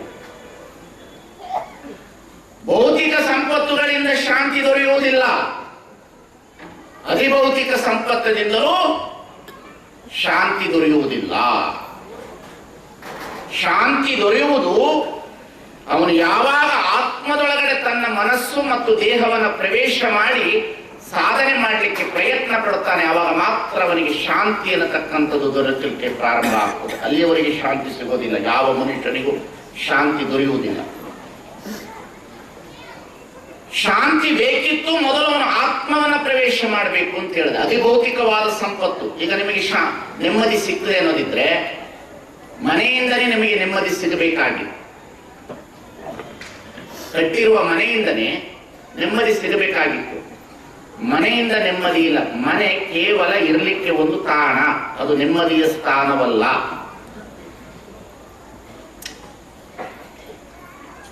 ಮನೆ ಸುಮ್ಮನೆ ಇರಲಿಕ್ಕೆ ಬೇಕಾಗಿರ್ತಕ್ಕಂತಹ ಒಂದು ಸ್ಥಳ, ಅದು ಅಷ್ಟೇ. ಅದು ನೆಮ್ಮದಿಯ ಸ್ಥಾನವಲ್ಲ. ಅದು ನೀನು ಸಂಪೂರ್ಣವಾದಂತಹ ಶಾಂತಿ, ನೆಮ್ಮದಿ ಬೇಕಿತ್ತು ಅಂದ್ರೆ ನೀನು ಒಳಗಡೆ ಪ್ರವೇಶವಾಗಲೇಬೇಕು. ನೀನು ಒಳಗಡೆ ಪ್ರವೇಶ ಆಗಲಿಲ್ಲ ಅಂದ್ರೆ ನಿನಗೆ ಶಾಂತಿ ಎಂದು ದೊರೆಯುವುದಿಲ್ಲ. ಇದು ಕಟ್ಟಿಟ್ಟಂತಹ ಬುದ್ಧಿ. ಬಂಗಾರದಿಂದ ಶಾಂತಿ ಸಿಗುತ್ತಿದೆ ಅನ್ನೋದಾದ್ರೆ ಬಂಗಾರ ಇಷ್ಟು ಎದುರಿಗೆ ಇಟ್ಕೊಂಡ್ಬಿಡೋದು, ತಿನ್ನಕ್ಕೆ ಬರುತ್ತದೇನು? ತಿನ್ಲಿಕ್ಕೆ ಬರೋದಿಲ್ಲ ಬಂಗಾರ. ಹಣದಿಂದನೇ ನನಗೆ ನೆಮ್ಮದಿ ಅನ್ನೋದಾದರೆ ಹಣದ ಮುಂದೆ ಪ್ರತಿದಿನ ಬ್ಯಾಂಕ್ ಮ್ಯಾನೇಜರ್ ರೊಕ್ಕ ಎಣಿಸ್ತಾನ, ಕೋಟಿಗಟ್ಟಲೆ ರೊಕ್ಕ ಕ್ಯಾಶಿಯರ್ ಎಣಿಸ್ತಾನೆ. ಬೆಳಗಿನಿಂದ ಮಧ್ಯಾಹ್ನದವರೆಗೆ ಮಧ್ಯಾಹ್ನ 2 ರೊಟ್ಟಿ ತಿಂತಾನ. ನೋಟ್ ತಿನ್ಲಿಕ್ಕೆ ಬರೋದಿಲ್ಲ. ಏನ್ ತಿನ್ಲಿಕ್ಕೆ ಬರೋದಿಲ್ಲ? ನಿನ್ ಮನೆಗೆ ಇಟ್ಟು ದೊಡ್ಡ ನೋಟ್ ಇದ್ರೆ ತಿನ್ಲಿಕ್ಕೆ ಬರೋಲ್ಲ, ರೊಟ್ಟಿ ಇದ್ರೆ ತಿನ್ಲಿಕ್ಕೆ ಬರ್ತದೆ. ಹಾಗೆ ಅಧಿಭೌತಿಕವಾದಂತಹ ವಸ್ತುಗಳಿಂದ ಮನುಷ್ಯನಿಗೆ ಶಾಂತಿ ಇಲ್ಲ. ನೀವೆಲ್ಲರೂ ಮಾನಸಿಕ ಹುಚ್ಚರು. ನಿಮಾನ್ಸ್ ಹಾಸ್ಪಿಟ್ಲು ಸುಳ್ಳು, ಮನೆಗಳೇ ನಿಮಾನ್ಸ್ ಹಾಸ್ಪಿಟ್ಲ್. ಮನೆಗಳು ಒಂದೊಂದು ಉಚ್ಚರ ಹಾಸ್ಪಿಟ್ಲುಗಳು. ಏನ್ರಿ ಸ್ವಾಮೀಜಿ ಉಗ್ಗಿ ಕೊಟ್ಟು ಹಿಂಗೆ ಹೇಳಕತ್ತಿರಲ್ಲ, ನಮ್ಮ ಮನೆಗಳು ಹುಚ್ಚರ ಹಾಸ್ಪಿಟಲ್. ಹೌದು, ಹುಚ್ಚರ ಹಾಸ್ಪಿಟ್ಲೇ ಅದು, ಎರಡು ಮಾತಿಲ್ಲ. ಗಂಡ ಒಂದು ಬಯಸ್ತಾನೆ, ಹೆಂಡತಿ ಒಂದು ಬಯಸ್ತಾರೆ, ಮಕ್ಕಳು ಒಂದು ಬಯಸ್ತಾವ, ಮೊಮ್ಮಕ್ಕಳು ಒಂದು ಬಯಸ್ತಾವ, ಮುದುಕಿ ಒಂದು ಬಯಸ್ತದ, ಮುದುಕ ಒಂದು ಬಯಸ್ತಾನ, ನಮ್ಮಂತ ಬಂದವರು ಸ್ವಾಮಿಗಳು ಒಂದು ಬಯಸ್ತಾರೆ. ಏನು ನೋಡ್ಬೇಕು ಅದು ಹುಚ್ಚರ ಹಾಸ್ಪಿಟ್ಲ್. ಅದಕ್ಕೆ ಪ್ರಭುದೇವರು ಹೇಳ್ತಾರೆ, ದೇವರು ಒಬ್ಬ ಹುಚ್ಚ ಈ ಜಗತ್ತನ್ನು ಅರೆಹುಚ್ಚವಾಗಿ ನಿರ್ಮಿಸಿದ. ಹಾಗಾಗಿ ನಮ್ಮ ಮನೆಗಳೆಲ್ಲವೂ ಸಹ ನಿಮಾನ್ಸ್ ಹಾಸ್ಪಿಟ್ಲು, ಇವೆಲ್ಲವೂ ನಿಮಾನ್ಸ್ ಹಾಸ್ಪಿಟ್ಲ್. ನೀವು ದೇವಸ್ಥಾನಕ್ಕೆ ಹೋದಾಗ ದೇವಸ್ಥಾನದಲ್ಲಿ 5 ನಿಮಿಷ ಶಾಂತಿಯನ್ನು ಪಡಿತೀರಿ, ಮನೆಯಲ್ಲಿ ಬದುಕಬೇಕಾಗ್ತದೆ, ಅಲ್ಲಿ ಶಾಂತಿ ಬೇಕೀಗ. ಗುಡಿಯಲ್ಲಿ ಹೋಗಿ ಶಾಂತಿ ಪಡೆಯೋದಲ್ಲ, ಮಠದಲ್ಲಿ ಹೋಗಿ ಕುಳಿತು ಶಾಂತಿ ಪಡೆಯೋದಲ್ಲ, ಮನೆ ಒಳಗಡೆ ಬದುಕುವ ರೀತಿಯ ಶಾಂತಿ ಇದೆಯಾ ಅಂತ ಪ್ರಶ್ನಾರ್ಥಕವನ್ನು ಹಾಕಿಕೊಳ್ಳಬೇಕು ಇವತ್ತು ನಾವೆಲ್ಲ. ಬೇಕಾದಷ್ಟು ಮನೆಯನ್ನು ಕಟ್ಟಿದ್ದೇವೆ ನಾವು, ಬಹಳ ದೊಡ್ಡ ದೊಡ್ಡ ಮನೆಯನ್ನು ಕಟ್ಟಿದ್ದೇವೆ, ಅದಕ್ಕೇನು ಕೊರತೆ ಇಲ್ಲ. ಅಧಿಭೌತಿಕವಾದ ಸಂಪತ್ತು ನಮಗೇನು ಕೊರತೆ ಇಲ್ಲ, ಬೇಕಾದಷ್ಟು ಇದೆ, ಬೇಕಾದಷ್ಟಿದೆ. ನಮ್ಮ ಹತ್ರ ಸಂಪತ್ತಿದೆ, ಒಡವೆ ಇದೆ, ಎಲ್ಲವೂ ಇದೆ. ಆದರೆ ಈ ಮನುಷ್ಯನಿಗೆ ಆತ್ಮ ಎಲ್ಲಿಂದ ಬಂತು, ಇದರ ಕೆಲಸ ಏನು, ಇದು ಎಲ್ಲಿಗೆ ಹೋಗಬೇಕೆನ್ನತಕ್ಕಂಥ ಪರಿಜ್ಞಾನ ಇಲ್ಲದಿದ್ದರೆ ಮನುಷ್ಯ ಹುಚ್ಚನಾಗುತ್ತಾನೆ. ಪ್ರತಿಯೊಬ್ಬರು ಹುಚ್ಚರಾಗಿದ್ದೀವಿ ಈಗ. ನೋಡ್ಲಿಕ್ಕಷ್ಟೇ, ಆಳು ನೋಡಿದ್ರೆ ಅಲಂಕಾರ, ಬಾಳು ನೋಡಿದ್ರೆ ಬಂಡಿಗೇಡು. ಆಳು ನೋಡಿದ್ರೆ ಅಲಂಕಾರ, ಬಾಳು ನೋಡಿದ್ರೆ ಬಂಡಿಗೇಡು. ಕಾರಣ ಏನು? ಮನುಷ್ಯನಿಗೆ ನಿಜವಾದ ದೇವರ ಶಾಂತಿಯ ಸ್ವರೂಪ ಇನ್ನೂ ದಕ್ಕಿಲ್ಲ. ನಿಜವಾದ ದೇವರ ಶಾಂತಿಯ ತವರು ಮನೆ ಅವನ ಆತ್ಮದಲ್ಲಿ ನೆಲೆಗೊಂಡಿಲ್ಲ. ಅದಕ್ಕಾಗಿ ಬಸವಣ್ಣ ಪ್ರಶ್ನೆ ಹಾಕಿಕೊಡ್ತಾರೆ, ಮನೆಯೊಳಗೆ ಮನೆಯೊಡೆಯಲಿದ್ದಾನೋ ಇಲ್ಲವೋ? ಎಷ್ಟು ಚೆನ್ನಾಗಿ ಪ್ರಶ್ನೆ ಹಾಕೊಳ್ತಾರೆ ನೋಡ್ರಿ ಬಸವಣ್ಣವರು. ಮನೆಯೊಳಗೆ ಮನೆಯೊಡೆಯಲಿದ್ದಾನೋ ಇಲ್ಲವೋ? ವಸ್ತಿನಲ್ಲಿ ಹುಲ್ಲು ಹುಟ್ಟಿ, ಮನೆಯೊಳಗೆ ಮನೆ ಒಡೆಯನಿಲ್ಲ ಕೂಡಲ ಸಂಗಮ ದೇವ. ಮನೆ ಅಂದ್ರೆ ಆ ಮನೆಯಲ್ಲ, ಈ ಮನೆ. ಆ ಮನೆ ಒಳಗಡೆ ಒಡೆಯ ತಗೊಂಡು ಏನ್ ಮಾಡೋದ? ಶಿಶುನಾಳ ಶರೀಫರು ಬರ್ತಾರೆ, ಸೋರುತಿಹುದು ಮನೆಯ ಮಾಳಿಗೆ, ಅಜ್ಞಾನದಿಂದ ಸೋರುತಿಹುದು ಮನೆಯ ಮಾಳಿಗೆ. ಸೋರಕ ತೆಗೀದು. ಇದಕ್ಕೆ ಯಾವ ಬ್ಯೂಟಿ ಪ್ಯಾರಲರ್ ಹೋದ್ರು ಸೋರ್ತದ, ಫೇರ್ ಅಂಡ್ ಲವ್ಲಿ ಹಚ್ಚಿದ್ರು ಸೋರ್ತದ, ನೀವ್ ಏನ್ ಮೇಕಪ್ ಮಾಡಿಟ್ರು ಸೋರ್ತದ. ಅದು ಸೋರೋ ಮನೆ ಇದು. ಇದನ್ನ ಯಾವ ತ್ಯಾಪೆ ಹಾಕಕ್ಕಾಗಲ್ಲ. ನೀವೆಂತಹ ತ್ಯಾಪೆ ಬೇಕಾದ್ರೆ ಹಾಕ್ರಿ, ನಿಲ್ಲೋದಿಲ್ಲ ಅದು. ನೀವು ಮನೆ ಒಳಗಡೆ ಎಂತಹ ಸೌಂದರ್ಯ ವಸ್ತುಗಳನ್ನು ತಂದಿಟ್ಟರು ನಿಮಗೆ ನೆಮ್ಮದಿ ಇಲ್ಲ. ಫ್ರಿಡ್ಜ್ ಇರ್ಬೋದು, ಟಿವಿ ಇರ್ಬೋದು, ಮನೆ ಇರ್ಬೋದು, ಹಣ ಇರ್ಬೋದು, ಎಲ್ಲವಿರ್ಬೋದು, ಮಿಕ್ಸಿ ಇರ್ಬೋದು, ಎಲ್ಲ ವಸ್ತುಗಳಿದೆ, ಆದರೆ ನೆಮ್ಮದಿ ಇಲ್ಲ. ಕಾರಣ ಏನು? ನಿಮ್ಮ ಸುಖ ಕೇವಲ ಭೌತಿಕ ಸಂಪತ್ತಿನ ಮೇಲಿದೆ. ನಿಮ್ಮ ಬದುಕಿನ ಚಿತ್ರಣ ಕೇವಲ ಅಧಿಭೌತಿಕವಾದಂತ ವಸ್ತುಗಳ ಮೇಲಿದೆ. ಈ ವಸ್ತುಗಳನ್ನು ಮೀರಿ ಬದುಕಬೇಕಾದರೆ ಮೊದಲು ನೀನು ಒಳಗಡೆ ಪ್ರವೇಶವಾಗು. ಮನೆಯೊಳಗೆ ಮನೆಯೊಳಗೆ ನಿದ್ದಾನೋ ಇಲ್ಲವೋ? ಇದು ಪ್ರಶ್ನೆ ಹಾಕೊಳ್ಬೇಕು. ನಾನು ಯಾರು? ನಾನು ಎಲ್ಲಿಂದ ಬಂದೆ? ನನ್ನ ಕೆಲಸ ಏನು? ನಾನು ಎದಕ್ಕಾಗಿ ಬಂದಿದ್ದೀನಿ? ಅಂದ್ರೆ ನಾನಂದ್ರೆ ಈ ದೇಹ ಅಲ್ಲ, ನಾನಂದ್ರೆ ಈ ಮನಸ್ಸಲ್ಲ, ನಾನಂದ್ರೆ ನನ್ನೊಳಗಡೆ ಇರ್ತಕ್ಕಂಥ ಜೀವಾತ್ಮ. ಇದರ ಕಡೆಗೆ ನೀವು ಪರ್ಫೆಕ್ಟ್ ಆಗಿ ಚಿಂತನೆ ಮಾಡಬೇಕು. ಕುತ್ಕೊಂಡು ಸುಮ್ಮನೆ ಚಿಂತನೆ ಮಾಡಬೇಕು. ನೀವು ಯಾವಾಗ ಅಲ್ಲಿ ಕುತ್ಕೊಂಡು ಚಿಂತನೆ ಮಾಡ್ತೀರಿ, ನಿಮಗೆ ಬೆಳಕು ಚೆಲ್ಲಲಿಕ್ಕೆ ಪ್ರಾರಂಭ ಆಗ್ತದ. ಅದೇ ಆಧ್ಯಾತ್ಮ, ಇನ್ನೇನು ಅಲ್ಲ. ಈ ಆತ್ಮನ ಅರಿವು ಮತ್ತು ಅಂತ್ಯ. ಈ ಆತ್ಮ ಎಲ್ಲಿಂದ ಬಂತು? ಈ ಆತ್ಮದ ಕೆಲಸ ಏನು? ದೇಹದ ಕೆಲಸ ನೋಡ್ತೇವೆ ನಾವು, ಮನಸ್ಸಿನ ಕೆಲಸವನ್ನು ನಾವು ಪರಿಣಾಮಿಸ್ತಾ ಇದ್ದೇವೆ, ಆದ್ರೆ ಆತ್ಮವನ್ನು ನಾವು ಸುಟ್ಟು ಬಿಟ್ಟಿದ್ದೇವೆ. ಆತ್ಮವನ್ನು ಯಾರು ಡೋರ್ ಓಪನ್ ಮಾಡಿಲ್ಲ. ದೇಹ ಮತ್ತು ಮನಸ್ಸು, ದೇಹ ಮತ್ತು ಮನಸ್ಸು ಎರಡರಲ್ಲೇ ಕೆಲಸ ಮಾಡ್ತಾ ಇದ್ರಿ. ಆತ್ಮ ಇಟ್ ಇಸ್ ಸೋಲ್, ಮುಚ್ಚಿಬಿಟ್ಟಿದೆ ಅದು. ಥರ್ಡ್ ಡೋರ್ ನೀವು ಯಾರು ಓಪನ್ ಮಾಡಿಲ್ಲ. ಥರ್ಡ್ ಡೋರ್ ಓಪನ್ ಮಾಡಿಬಿಟ್ರೆ ನಿಮಗೆ ಯಾರಿಗೂ ಬಿಪಿನೂ ಬರೋದಿಲ್ಲ, ಶುಗರು ಬರೋದಿಲ್ಲ, ಹುಚ್ಚರು ಆಗೋದಿಲ್ಲ, ಹುಚ್ಚರ ಹಾಸ್ಪಿಟ್ಲು ಬೇಕಾಗಿಲ್ಲ. ಇಲ್ಲಿ ಮನುಷ್ಯ ತನ್ನ ಬದುಕಿನ ಸುಖ ಕೇವಲ ಬದುಕು, ಕೇವಲ ಬದುಕು. ಏನು ಭೌತಿಕ? ಬಂಗಾರ, ಒಡವೆ, ವಜ್ರ, ವೈಡೂರ್ಯ. ಅದಕ್ಕಾಗಿ ಒಬ್ಬ ಜನಪದ ಕವಿಗಳು ಹೇಳ್ತಾಳ, ಭೌತಿಕವಾದ ಸಂಪತ್ತು ಹೇಗಿದೆ ಅಂತಂದ್ರ ಆಕೆ ಹೇಳ್ತಾಳೆ ಬಹಳ ಸುಂದರವಾಗಿ, ದೇವರ ವಿಷಯದಾರ್ತಿ ಜನಪದ ಕವಿ ಹೇಳ್ತಾರೆ, ಬಂಗಾರ ಜೀವನ ಅಲ್ಲವಾ, ಬಂಗಾರ ಬಳೆ ಇಟ್ಟು ಹೊಡವಾರ ಬೈ ಬ್ಯಾಡ, ಬಂಗಾರ ನಿನಗ ಸ್ಥಿರವಲ್ಲ ನನ್ನ ಮಗಳೇ, ಮಧ್ಯಾಹ್ನದ ಬಿಸಿಲು ತಡವಲ್ಲ. ಹಾಗಾದ್ರೆ ಅಧ್ಯಾತ್ಮ ಅಂದ್ರೆ ಏನು ಅಂತ ಕೇಳ್ತಾಳಕ್ಕೆ, ತನ್ನಂಗ ನೋಡಿದರ ಇನ್ನಿಲ್ಲ ಬೇದಿಲ್ಲ, ತನ್ನಂಗ ತನ್ನ ಮಗಳಂಗ ನೋಡಿದರ ಕಣ್ಣ ಮುಂದಾದ ಕೈಲಾಸ.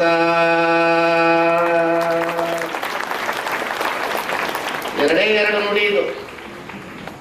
ಎಷ್ಟದ?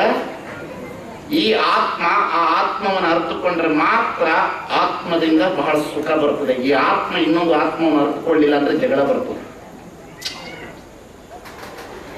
ಎಷ್ಟು ಚೆನ್ನಾಗಿ ಆತ್ಮವನ್ನು ಕುರಿತು ಹೇಳ್ತಾಳಂದ್ರೆ, ತನ್ನಂಗ ನೋಡಿದರ ಭಿನ್ನಿಲ್ಲ ಬೇದಿಲ್ಲ, ತನ್ನಂಗ ತನ್ನ ಮಗಳಂಗ ನೋಡಿದರ ಕಣ್ಣ ಮುಂದಾದ ಕೈಲಾಸ. ಊರ ಮುಂದಿನ ಭಾವಿ ಯಾರ ತೋಡಿದಾರೇನ, ಕಾಲ ಜಾರಿದಾರ. ನಾರಿ ಮನಸ್ಸು ಯಾಕೆ ಅದು ಮುಂದಿನ ಹೇಳಲ್ಲ ನಾನು. ಮನಸ್ಸು ಅಂದ್ರೆ ಎಲ್ಲ ಮನಸ್ಸೇ, ಅದು ನಾರಿ ಮನಸ್ಸು ಅಂತ ಯಾಕೆ ಹೇಳ್ಬೇಕು? ಅದ್ರ ಸ್ವಲ್ಪ ನಾನು ಹಿಡಿತೀನಿ ಆ ಜಾಗ. ಮನಸ್ಸಂದ್ರೆ ಮನಸ್ಸೇ ಅದು. ಹಾಗಾಗಿ ಇಲ್ಲಿ ಆಧ್ಯಾತ್ಮ ಅಂತ ಹೇಳಿದ್ರೆ ದೇವರನ್ನು ನೋಡುವುದಂದ್ರೆ ನಮ್ಮ ಆತ್ಮವನ್ನು ನಾವು ಪರೀಕ್ಷೆ ಮಾಡಿಕೊಳ್ಳುವುದು, ಇಷ್ಟೇ, ಇನ್ನೇನು ಇಲ್ಲ. ಇದರ ಕಡೆಗೆ ನೀವು ಬರಬೇಕಾಗ್ತದೆ. ಅದಕ್ಕಾಗಿ ಶರಣರು ಹೇಳ್ತಾರೆ, ಮನೆಯೊಳಗೆ ನಿಧಾನ ಇಲ್ಲವೋ. ಬಹಳ ಜನ ಏನ್ ಮಾಡ್ತಾರ, ಈ ಅಧಿಭೌತಿಕವಾದ ಸಂಪತ್ತುಗಳ ಕಡೆಗೆ ತಮ್ಮ ಜೀವನವನ್ನು ಸಾಗಿಸಲಿಕ್ಕೆ ಪ್ರಯತ್ನ ಪಡ್ತಾರೆ ಅವರು. ಇದರಿಂದಲೇ ಸುಖ ಇದೆ ಅನ್ನತಕ್ಕಂಥದನ್ನ ನೋಡ್ಲಿಕ್ಕೆ ಪ್ರಯತ್ನ ಪಡ್ತಾರೆ ಅವರು. ನಿಮಗೆ ಅದರಿಂದ ಸುಖ ಇಲ್ಲ. ಒಬ್ಬ ಹೆಣ್ಮಗಳು ಬಹಳ ಚಲೋ ಸೀರೆ ತಗೊಂಡಿದ್ಲಂತ, ತಗೊಂಡು ಉಟ್ಕೊಂಡು ಊರು ತುಂಬಾ ತಿರುಗಾಡದಂತ, ಸೀರೆ ಉಟ್ಟು ಊರು ತುಂಬಾ ತಿರುಗಾಡಿ ಏನು ಮಾಡದಂತ, ಸಂಜೆ ಹೊತ್ತು ಏನು ಮಾಡದಂತ, ಊರು ಗೌಡ್ರು ಬಣಿವೆಗೆ ಬೆಂಕಿ ಹಚ್ಚಿಬಿಟ್ಲ. ಊರು ಹೆಣ್ಮಕ್ಳೆಲ್ಲ ಬಂದ್ರಂತೆ. ಆ ಬಣಿವೆ ಬೆಂಕಿಗೆ ತಳಕ ಸೀರೆ ಪಳಪಳ ಅಂತ ಹೊಳಿತಿತ್ತಂತೆ. ಯಾವಾಗ ಸೀರೆ ತಗೊಂಡಿ ಕೇಳಿ ಮೊದಲೇ ಕೇಳಿದ್ರೆ ಬೆಂಕಿ ಹಾಕಿ ಇಡ್ತಿದ್ದೆ ನಾ ಬಣವೆಗೆ ಅಂತ. ಈ ಮೊದಲೇ ಕೇಳಿದ್ರೆ ನಾನು ಹೆಂಗ ಬೆಂಕಿ ಇಡ್ತಿದ್ದ? ಬೆಂಕಿ ಇಡ್ತಿರ್ಲಿಲ್ಲ ನಾನು. ಅಂದ್ರೆ ಜನರಿಗೆ ತೋರಿಕೆಯ ಬದುಕು. ಎಂತಹ ಬದುಕು? ತೋರಿಕೆಯ ಬದುಕು. ತೋರಿಕೆಯ ಬದುಕಿನಲ್ಲಿ ನಮ್ಮ ಜೀವನ ಹೋಗಿದೆ. ಚಿತ್ರದ ಹೂವು ಕಾಣಿರಣ, ಚಿತ್ರದ ಕಬ್ಬು ಕಾಣಿರಣ, ಅಪ್ಪಿದರೆ ಸುಖವಿಲ್ಲ, ಮೇಲಿದರೆ ರುಚಿ ಇಲ್ಲ. ಚಿತ್ರದ ಹೂವು ಕಾಣಿರಣ, ಘನತರವಾದ ಚಿತ್ರವ ಬರೆಯಬಹುದಲ್ಲದೆ ಪ್ರಾಣವ ಬರೆಯಬಹುದೇ? ಏನು ವಚನಗಳ ಸಾಲು. ಘನತರವಾದ ಚಿತ್ರವ ಬರೆಯಬಹುದಲ್ಲದೆ ಪ್ರಾಣವ ಬರೆಯಬಹುದೇ? ಚಿತ್ರದ ಹೂವು ಕಾಣಿರಣ, ಚಿತ್ರದ ಕಪ್ಪು ಕಾಣಿರಣ, ಅಪ್ಪಿದರೆ ಸುಖವಿಲ್ಲ, ಮೇಲಿದರೆ ರುಚಿ ಇಲ್ಲ. ಚಿತ್ರಗಾರ ಬಹಳ ಚಲೋ ಕಬ್ಬಿನ ಚಿತ್ರ ತೆಗೆದಾನ, ಹಿಡಿಯಕ್ಕೂ ಬರೋದಿಲ್ಲ, ತಿನ್ನಕ್ಕೂ ಬರೋದಿಲ್ಲ. ಯಾವುದೋ ಒಂದು ಹುಡುಗ MG ರೋಡ್ಗೆ ಹೋಗ್ಬಿಟ್ಟು ಸಿಲ್ಕ್ ಅಂಡ್ ಸ್ಯಾರೀಸ್ ಅಂಗಡಿ ಮುಂದೆ ಗೊಂಬೆ ಸೀರೆ ಉಡಿಸಿರೋ ಹುಡುಗಿ ನೋಡಿ, so very nice, I love you ಅಂತ ಮಾತಾಡೋದು. ಅದು ಮಾತಾಡೋದಿಲ್ಲ, ಅದು ಚಿತ್ರದ ರೂಹು. ಅದು ಚಿತ್ರದ ಕಪ್ಪು, ಅಪ್ಪಿದರೆ ಸುಖವಿಲ್ಲ, ಮೇಲಿದರೆ ರುಚಿ ಇಲ್ಲ. ಹಾಗೆ ನಾವೆಲ್ಲರೂ ಸಹ ಚಿತ್ರದ ರೂಹುಗಳು. ಘನತರವಾದ ಚಿತ್ರವ ಬರೆಯಬಹುದಲ್ಲದೆ ಪ್ರಾಣವ ಬರೆಯಬಹುದೇ? ಎಲ್ಲಿ ಪ್ರಾಣ ಬರೀಲಿಕ್ಕಾಗ್ತದ? ಚಿತ್ರ ಬರೀಬಹುದಲ್ಲ, ಪ್ರಾಣ ಬರೀಲಿಕ್ಕೆ ಆಗೋದಿಲ್ಲ. ಆದರೆ ದೇವರು ಸುಂದರವಾದ ಮನುಷ್ಯ ಚಿತ್ರವನ್ನು ನಿರ್ಮಾಣ ಮಾಡಿಬಿಟ್ಟು ಪ್ರಾಣವನ್ನು ಕೊಟ್ಟಿದ್ದಾನೆ, ಆತ್ಮವನ್ನು ಕೊಟ್ಟಿದ್ದಾನೆ. ಆದರೆ ಇದಕ್ಕೆ ಒಳಗಡೆ ಅಪ್ಪಿಕೊಳ್ಳುವ ಸುಖವಿಲ್ಲ. ಯಾವ ಮನುಷ್ಯ ತನ್ನನ್ನು ತಾನು ಪ್ರೀತಿ ಮಾಡಿಕೊಳ್ಳುವುದಿಲ್ಲ ಅವನು ಹುಚ್ಚನಾಗುತ್ತಾನೆ. ಮೊದಲು ನಮ್ಮನ್ನು ನಾವು ಪ್ರೀತಿ ಮಾಡ್ಕೊಳ್ಳೋದು ಕಲಿಬೇಕು, ಇನ್ನೊಬ್ಬರು ನಮ್ಮನ್ನು ಪ್ರೀತಿ ಮಾಡಬಾರದು. ನಾವು ಬಹಳ ಜನ ಇನ್ನೊಬ್ರು ಪ್ರೀತಿ ಮಾಡಿ ನಾನು ಎಷ್ಟು ನನ್ನ ದೇಹ ಪ್ರೀತಿ ಮಾಡ್ತೀನಿ ಅಂದ್ರೆ, ರಾತ್ರಿ 12 ಗಂಟೆಗೆ ಅಕಸ್ಮಾತ್ ಏನಾದರೂ ಹೊರಗಡೆ ಹೋಗಿ ಬಂದ ಮೇಲೆ ಒಂದ್ಸಲ ಕನ್ನಡಿ ನಿಂತ್ಕೊಂಡು ತಲೆ ಬಚ್ಕೊಂಡು ಇವು ತೆಚ್ಕೊಂಡು ಮಲ್ಕೋತೀನಿ ನಾನು. ನನಗೆ 50 ಆಗದಂತ ನಾನು ಯೋಚನೆ ಮಾಡೋದಿಲ್ಲ. ನಾನು ಇವತ್ತು ಹುಟ್ಟಿದ್ದೀನಿ ಅಂತ ತೀರ್ಮಾನ ಮಾಡ್ತೇನೆ. ಯಾಕಂದ್ರೆ ಜೀವನ ಬಹಳ ಅತಿ ಅದ್ಭುತವಾಗಿದೆ. ಮನುಷ್ಯ ತನ್ನ ದೇಹವನ್ನು ಪ್ರೀತಿ ಮಾಡಬೇಕು, ಮೊದಲು ನಮ್ಮನ್ನು ನಾವು ಲವ್ ಮಾಡಬೇಕು.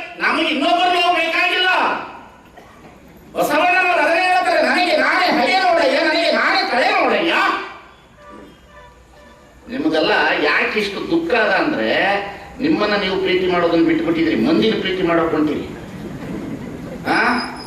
ಬೇರೆಯವ್ರು ಮೆಚ್ಚಿಸ್ಕೊಳ್ಳಿ, ನಮ್ಮನ್ನು ಬೇರೆಯವರು ಒಪ್ಪಿಸ್ಕೊಳ್ಳಿ, ನಮ್ಮನ್ನು ನೋಡ್ಲಿ ಘನತರವಾದ ಚಿತ್ರವ ಬರೆಯಬಹುದಲ್ಲದೆ ಏನ್ ಜನ ನೋಡ್ಬೇಕು. ಅಬ್ಬಾಬಾಬಾಬ, ನನ್ನ ಹತ್ರ ಒಂದು 4 ಸಲ ಬರ್ತಾರೆ ಕೆಲವರು, ನಮಸ್ಕಾರ ಹೊಡಿತಾರೆ. ನೀವು ನಮ್ಮನ್ನು ಅರ್ಥ ಗೊತ್ತಿಲ್ಲ, ನಾವು ಇಂಥ ಗೌಡ್ರು ಏನ್ ತಗೊಂಡು ಏನ್ ಮಾಡಿ ಏನ್ ಮಾಡ್ಲಿ ನಾ ಏನ್ ತಗೊಂಡು ಏನ್ ಮಾಡ್ಲಿ, ನಾವು ಇಂಥ ಗೌಡ್ರು. ಹೌದಪ್ಪ, ಗೌಡ್ರು ಮಕ್ಕಳು ಗೌಡ್ರು, ಇನ್ನೇನು ಅದಕ್ಕಿಂತ ದೊಡ್ಡದೇನು ಹೋಗ್ಬೇಕು ನಾವು. ನೀನು ಏನು ಅನ್ನೋದು ನನಗೆ ಬೇಕಾಗಿಲ್ಲ, ನಿನ್ನಿಂದ ಏನು ಅನ್ನೋದು ನನಗೆ ಬೇಕಾಗಿರ್ತಕ್ಕಂಥದ್ದು ಇದು ಬಹಳ ಮುಖ್ಯವಾಗಿರ್ತಕ್ಕಂಥದ್ದು.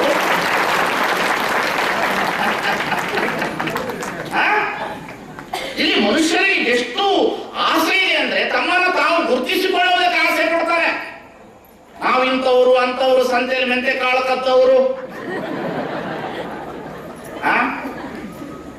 ಮನುಷ್ಯ ಯಾಕೆ ಹುಚ್ಚನಾಗ್ತಾನೆ? ಅದಕ್ಕೆ ಆಫ್ಟರ್ ಏಜ್, ಮನುಷ್ಯನಿಗೆ 50 ವರ್ಷ ಆದ ಮೇಲೆ ಅವನು ಮರಣದ ಹತ್ತಿರ ಹೋಗುವುದಿಲ್ಲ, ಮಾನಸಿಕ ಅಸ್ತವ್ಯಸ್ತನಾಗುತ್ತಿದ್ದಾನೆ.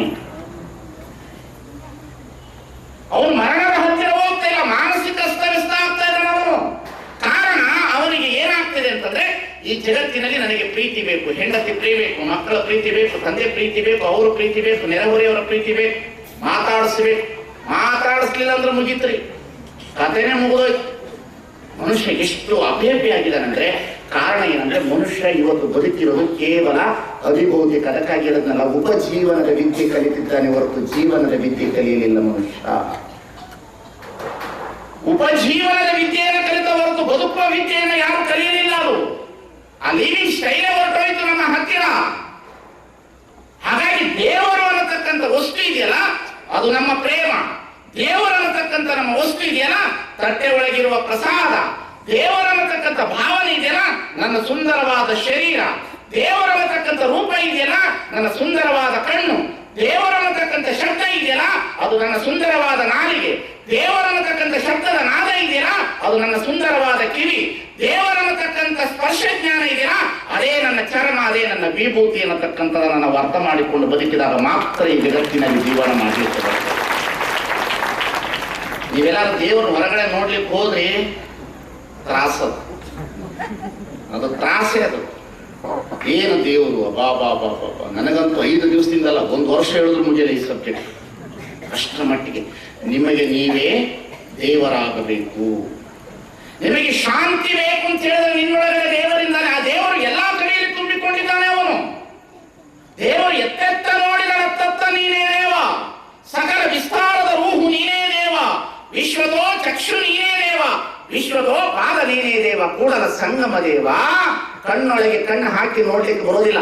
ನನ್ನ ಕಣ್ಣನ್ನ ನಿಮ್ಮ ಕಣ್ಣೊಳಗೆ ಹಾಕಿ ನೋಡ್ಲಿಕ್ಕೆ ಬರೋದಿಲ್ಲ, ನಿಮ್ಮ ಕಣ್ಣನ್ನ ನನ್ನ ಕಣ್ಣೊಳಗೆ ಹಾಕಿ ನೋಡ್ಲಿಕ್ಕೆ ಬರೋದಿಲ್ಲ. ನಿಮ್ಮ ಕಣ್ಣಿನಿಂದಲೇ ನೀವು ನೋಡಬೇಕಾಗುತ್ತದೆ, ನಿಮ್ಮ ಕಣ್ಣಲ್ಲೇ ನೀವು ನೋಡಬೇಕಾಗ್ತದೆ, ನಿಮ್ಮ ಕಣ್ಣಲ್ಲೇ ನೀವು ನೋಡಬೇಕು. ದೇವರು ಎಲ್ಲವನ್ನ ಕೊಟ್ಟು ಬಿಟ್ಟಿದ್ದಾನೆ ಈ ಜಗತ್ತಿನಲ್ಲಿ, ಕೊಡಲಾರದ ಯಾವುದೂ ಇಲ್ಲ.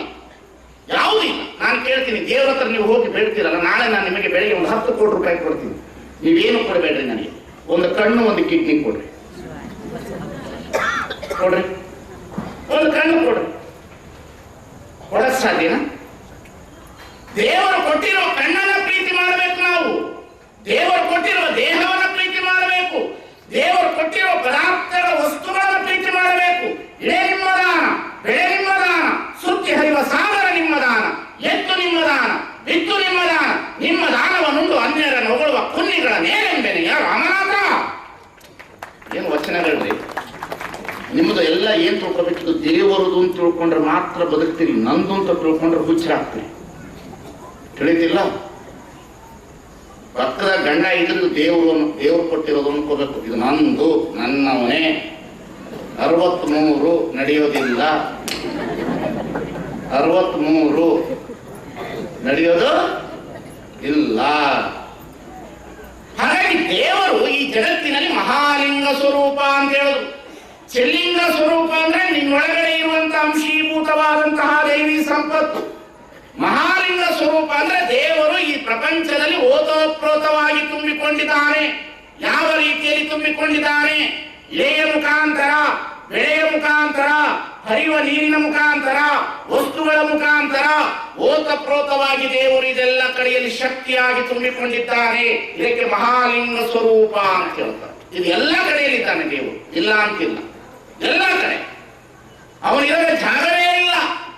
ಅದು ಯಾವ ರೀತಿಯಲ್ಲಿ ಇದ್ದಾರೆ ಅಂದ್ರೆ ವಾಯುವ ರೂಪದಲ್ಲಿ ಇದ್ದಾನೆ, ಆಹಾರದ ರೂಪದಲ್ಲಿ ಇದ್ದಾನೆ, ನೀರಿನ ರೂಪದಲ್ಲಿ ಇದ್ದಾನೆ, ಹೂವಿನ ಪರಿಮಳದ ರೂಪದಲ್ಲಿದ್ದಾನೆ, ಜೇನುದುಂಬಿಯ ನಾದದ ರೂಪದಲ್ಲಿದ್ದಾನೆ. ಎಲ್ಲ ಕಡೆ ದೇವರು ಓತಪ್ರೋತವಾಗಿ ತುಂಬಿಕೊಂಡಿದ್ದಾನೆ. ಇದಕ್ಕೆ ಮಹಾಲಿಂಗ ಸ್ವರೂಪ ಅಂತ.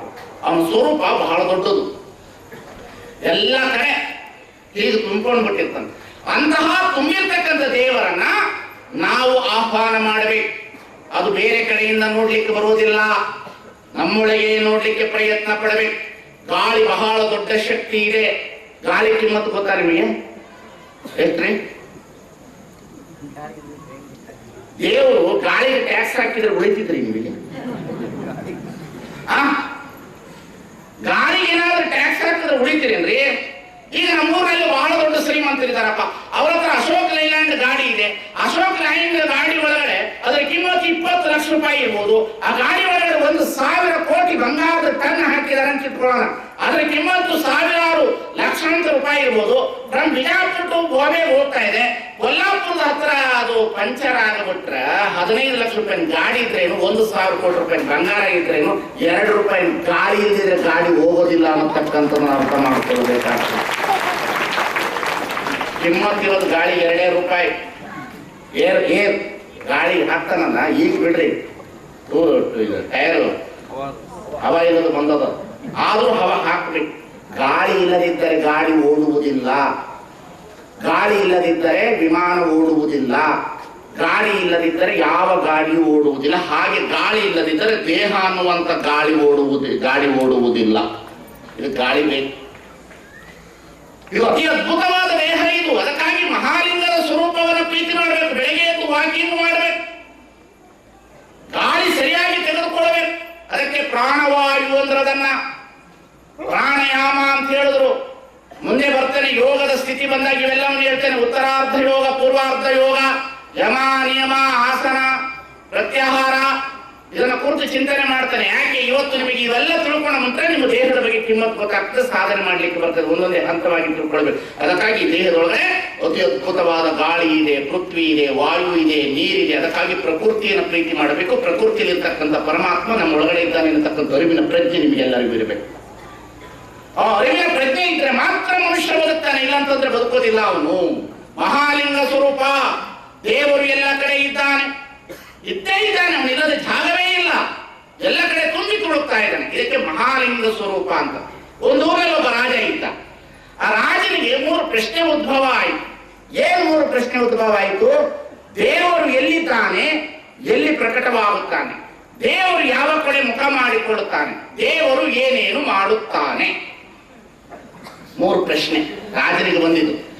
ದೇವರು ಎಲ್ಲಿದ್ದಾನೆ, ಎಲ್ಲಿ ಪ್ರಕಟವಾಗುತ್ತಾನೆ, ದೇವರು ಯಾವ ಕಡೆ ಮುಖ ಮಾಡಿಕೊಂಡಿದ್ದಾನೆ, ದೇವರು ಏನೇನು ಮಾಡುತ್ತಾನೆ. ಈ 3 ಪ್ರಶ್ನೆ ಬಂದ ಕೂಡ ಮಹಾರಾಜರು ಹೇಳಿದ್ರು, ನೋಡಪ್ಪ, ಈ 3 ಪ್ರಶ್ನೆ ನನಗೆ ಬಂದದ. ಆ ಸ್ಥಾನದಲ್ಲಿ ಬಹಳ ವಿದ್ವಾನರು ಇರ್ತಾರೆ. ಕಾಶಿಯಲ್ಲಿ ಓದಿ ಬಂದಿರತಕ್ಕಂಥ ಕಾಶಿನ ಪಂಡಿತರು ಇರ್ತಾರೆ. ಅರ್ಥ ಆಗ್ಲಿಲ್ಲ? ಕಾಶಿಯಲ್ಲಿ ಓದಿರ್ತಕ್ಕಂತಹ ಕಾಶಿನ ಪಂಡಿತರು ಇರ್ತಾರೆ. ಆ ಪಂಡಿತರನ್ನ ಕರೆದು ಮಹಾರಾಜ ಹೇಳಿದ, ನನಗೆ 3 ಪ್ರಶ್ನೆ ಉದ್ಭವ ಆಗಿದೆ. ದೇವರು ಎಲ್ಲಿದ್ದಾನೆ, ಎಲ್ಲಿ ಪ್ರಕಟವಾಗುತ್ತಾನೆ, ದೇವರು ಯಾವ ಕಡೆ ಮುಖ ಮಾಡಿಕೊಂಡಿದ್ದಾನೆ, ದೇವರು ಏನೇನು ಮಾಡುತ್ತಾನೆ. ಈ 3 ಪ್ರಶ್ನೆಗೆ ನೀವು ಉತ್ತರ ಹೇಳಬೇಕು ಅಂತಾನೆ. ಅವನಂತಾನೆ ಪಂಡಿತ, ಎಸ್ ಅದನ್ನೇನು ದೊಡ್ಡ ಮಾತು, ಹೇಳ್ತೀನಿ. ನಿನಗೆ ಎಷ್ಟು ದಿವಸ ಟೈಮ್? 15 ದಿವಸ ಟೈಮ್. 15 ದಿವಸದಲ್ಲಿ ಈ ಪ್ರಶ್ನೆಗಳಿಗೆ ನೀನು ಉತ್ತರ ಕೊಟ್ಟರೆ ನಿನಗೆ 50 ಲಕ್ಷದ ವರಹದ ಬಹುಮಾನ ಕೊಡ್ತೇನೆ. ಏನಿಲ್ಲ, ನೀನು ತಲೆ ಕಟ್ಟ ಅಂದ. ಪಂಡಿತ ಬಂದ ಮನೆಗೆ, ವೇದ ಇಟ್ಕೊಂಡ, ದೇವರೆಲ್ಲಿದ್ದಾನೆ, ಎಲ್ಲಿ ಯಾಕಂದ್ರೆ ಸಿಡಿಮಿಡಿ ಒಂದು ಓದಿದ್ದ ಗಿಳಿಗಳಿರ. ಅರ್ಥ ಆಯ್ತಾನೆ ಹೇಳೋದು? ಅವೇನು ಓದಿದ್ದ? ಸಿಡಿಮಿಡಿ ಎಂದು ಓದುವ ಗಿಳಿಗಳಿರ ನೀವು ಕಾಣಿರೆ. ಇದು ಓದಿದ್ದ ಅವನು. ಇವನು 9 ದಿವಸ ಹೀಗೆ ನೋಡ್ತಾನೆ, 14 ದಿವಸ ನೋಡ್ತಾನೆ, 15 ದಿವಸ ಅಂತಾನೆ. ಅವ್ರ ಮನೆಗೆ ಒಬ್ಬ ಕೆಲಸ ಮಾಡುವಂತ ಕಲ್ಲಪ್ಪ ಇರ್ತಾನೆ. ಕಲ್ಲಪ್ಪ ಕೇಳ್ತಾನ, ಸ್ವಾಮಿಗಳೇ, ಆಚಾರ್ಯ, ಯಾಕೋ 15 ದಿವಸದಿಂದ ಬಡಬಡಿಸಕತ್ತೀರಿ, ಏನ್ ಸಮಾಚಾರ? ಏನಿಲ್ಲ ಕಣ ಕಲ್ಲಪ್ಪ, ನನ್ನ 3 ಪ್ರಶ್ನೆ ಕೇಳೋಣ ಮಹಾರಾಜ. ಏನು ಪ್ರಶ್ನೆ ಕೇಳೋಣ? ದೇವರು ಎಲ್ಲಿ ತನಗೆಲ್ಲಿ ಪ್ರಕಟವಾಗುತ್ತಾನೆ? ದೇವರು ಯಾವ ಕಡೆ ಮುಖ ಮಾಡಿಕೊಂಡಿದ್ದಾನೆ? ದೇವರು ಏನೇನು ಮಾಡುತ್ತಾನೆ? It is very simple question ಪಂಡಿತ್ರೆ ಅಂತ. Very simple. ಅಲ್ಲೋ ಮಗನೇ ನಾವು ಪಂಡಿತ ಕಾಶಿಗೆ ಓದ್ ಬಂದಿದ್ದಾವ, ಸಪ್ತ ಸುವರ್ಣ ಪದಕ ತೆಗೆದುಕೊಂಡಿದ್ದ, ಡಾಕ್ಟರೇಟ್ ಮಾಡಿದ್ದ, ಪುಸ್ತಕದ ಬದನೆಕಾಯಿ ಅನುಭವ ನಿಲ್ಲುವುದಿಲ್ಲ. ಜ್ಞಾನ ಅಷ್ಟೇ, ಅದು ಸುಜ್ಞಾನ ಬರಬೇಕಂದ್ರೆ ಸಾಧನೆ ಮಾಡಬೇಕು. ಜ್ಞಾನ ಬೇರೆ, ಸುಜ್ಞಾನ ಬೇರೆ. ಜ್ಞಾನಕ್ಕೆ ಮೀರಿರ್ತಕ್ಕಂಥದ್ದು ಸುಜ್ಞಾನ. ಅದು ಯಾವಾಗ ಹೀಗೆ ಹೇಳ್ದ, ಈ 3 ಪ್ರಶ್ನೆಗಳಿಗೆ ನಾನೇ ಉತ್ತರ ಹೇಳ್ತೇನೆ ಅಂತ. ನೀನು ಹೇಳ್ತೇನೋ? ಹೌದು ನಾನೇ ಹೇಳ್ತೀನಿ. ಹಾಗಾದ್ರೆ ಬರೆದು ಕೊಡೋದ ತಗೊಂಡು ಮಹಾರಾಜರ ಅರಮನೆಗೆ ಹೋದ.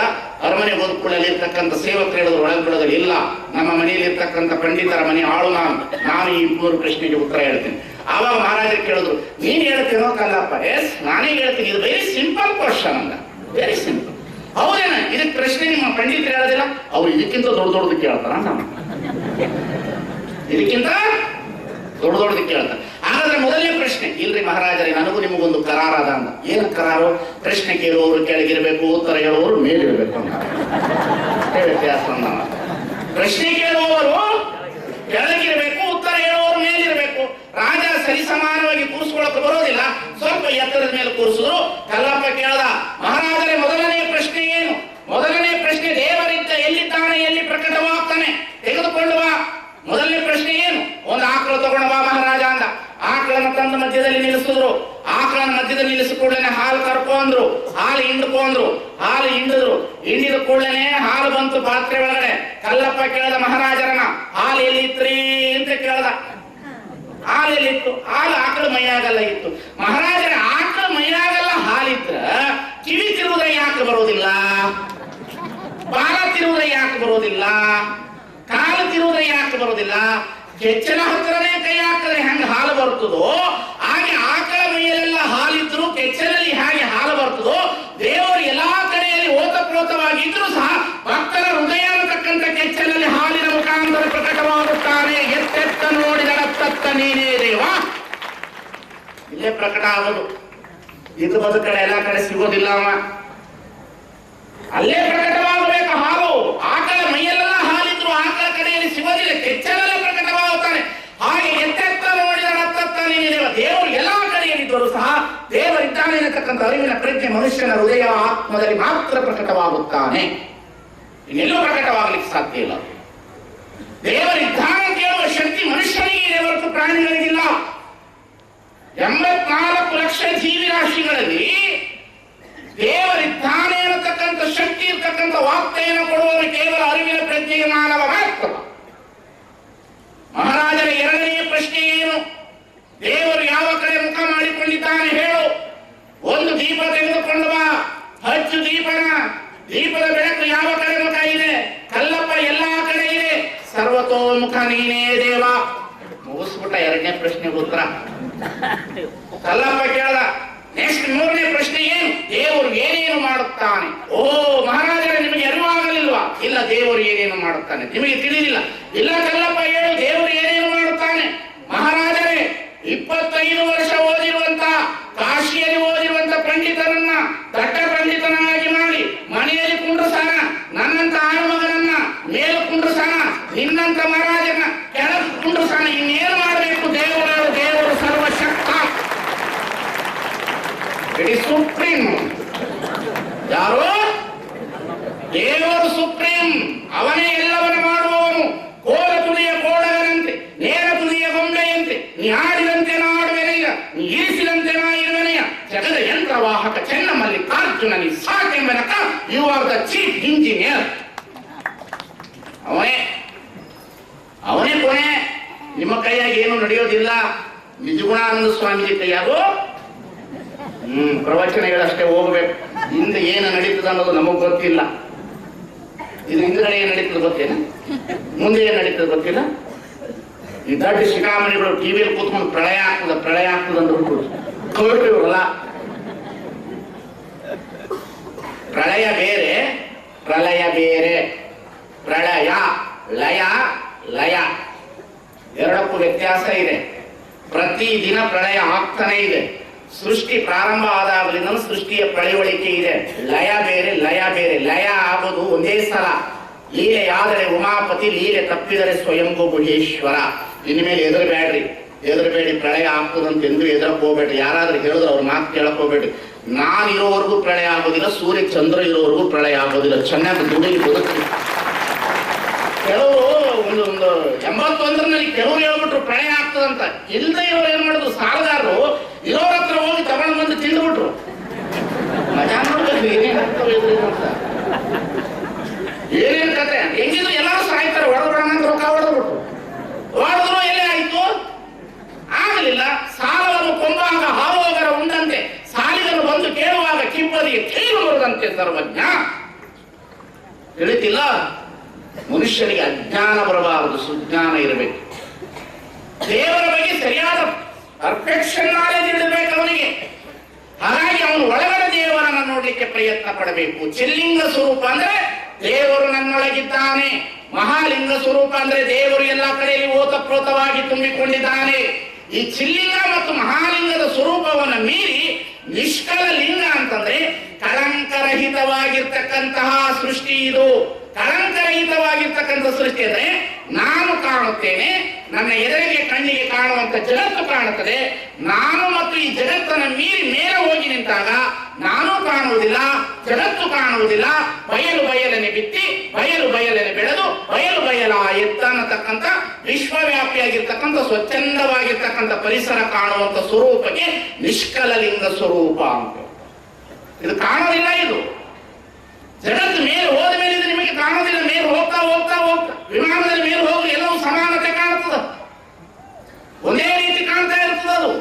ಹಾಗೆ ಆತ್ಮ ಯಾವಾಗ ಸಾಧನೆ ಮಾಡ್ಕೊಂಡು ಹೋಗ್ತದ, ಯಾವಾಗ ಶರೀರವನ್ನು ಬಿಟ್ಟು ಆತ್ಮ ಬಯಲಿಗೆ ಹೋಗ್ತದೆ, ಬಯಲಿಂದ ಹೋಗಿ ನಿಷ್ಕಲಲಿಂಗದ ಸ್ವರೂಪಕ್ಕೆ ನಿಂತ್ಕೊಂಡಾಗ ಆ ಆತ್ಮ ಮತ್ತು ಪರಮಾತ್ಮ ಅನ್ನತಕ್ಕಂಥ ಶಕ್ತಿಯ ಭೇದ ಭಾವ ಕಾಣದೆ ಕಳಂಕರಹಿತವಾಗಿರ್ತಕ್ಕಂಥ ಸ್ವರೂಪದ ಚಿಂತನೆ ಮಾಡತಕ್ಕಂಥ ಆತ್ಮಕ್ಕೆ ನಿಷ್ಕಲಲಿಂಗ ಸ್ವರೂಪ ಅಂತ.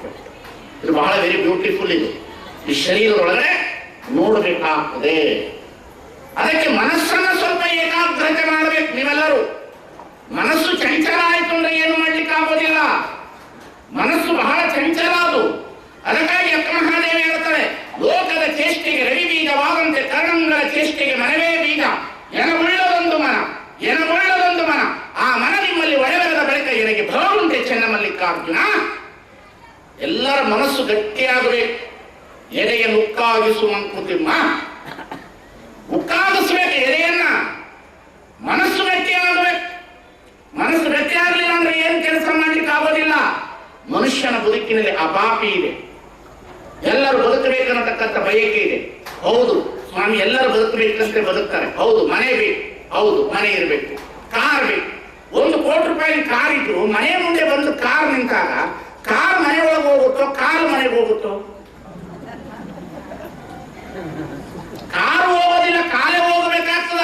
ನಮ್ಮ ಜನ ಕಾಲಿಗೆ ಕಿಮ್ಮತ್ತು ಕೊಟ್ಟರು, ಕಾಲಿಗೆ ಕಿಮ್ಮತ್ತು ಕೊಡ್ಲಿಲ್ಲ. ನಮ್ಮ ಜನ ಭೌತಿಕವಾದ ಮನೆಗೆ ಕಿಮ್ಮತ್ತು ಕೊಟ್ಟರು, ಈ ಮನೆಯನ್ನು ಕೆಡಿಸಿದ್ರು.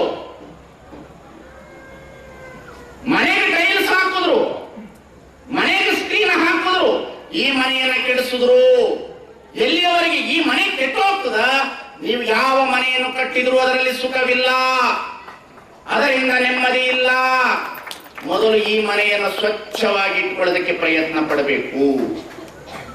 ಈ ಮನೆಯನ್ನ ಬಹಳ ಆನಂದವಾಗಿ ಇಟ್ಕೊಳ್ಬೇಕು. ಅದಕ್ಕಾಗಿ ಅಕ್ಕ ಮಹಾದೇವಿ ಹೇಳ್ತಾರೆ, ಲೋಕದ ಚೇಷ್ಟೆಗೆ ರವಿ ಬೀಜವಾದಂತೆ ಕರ್ಣಗಳ ಚೇಷ್ಟೆಗೆ ಮನವೇ ಬೀಜ. ಅಕ್ಕ ಮಹಾದೇವಿ ಬಹಳ ದೊಡ್ಡ ವಿಜ್ಞಾನಿ, ಬಹಳ ದೊಡ್ಡ ಸೈನ್ಸಿಸ್ಟ್. ಅವಳ ವಚನಗಳನ್ನು ಗಮನ ಇಟ್ಟು ಕೇಳಬೇಕು.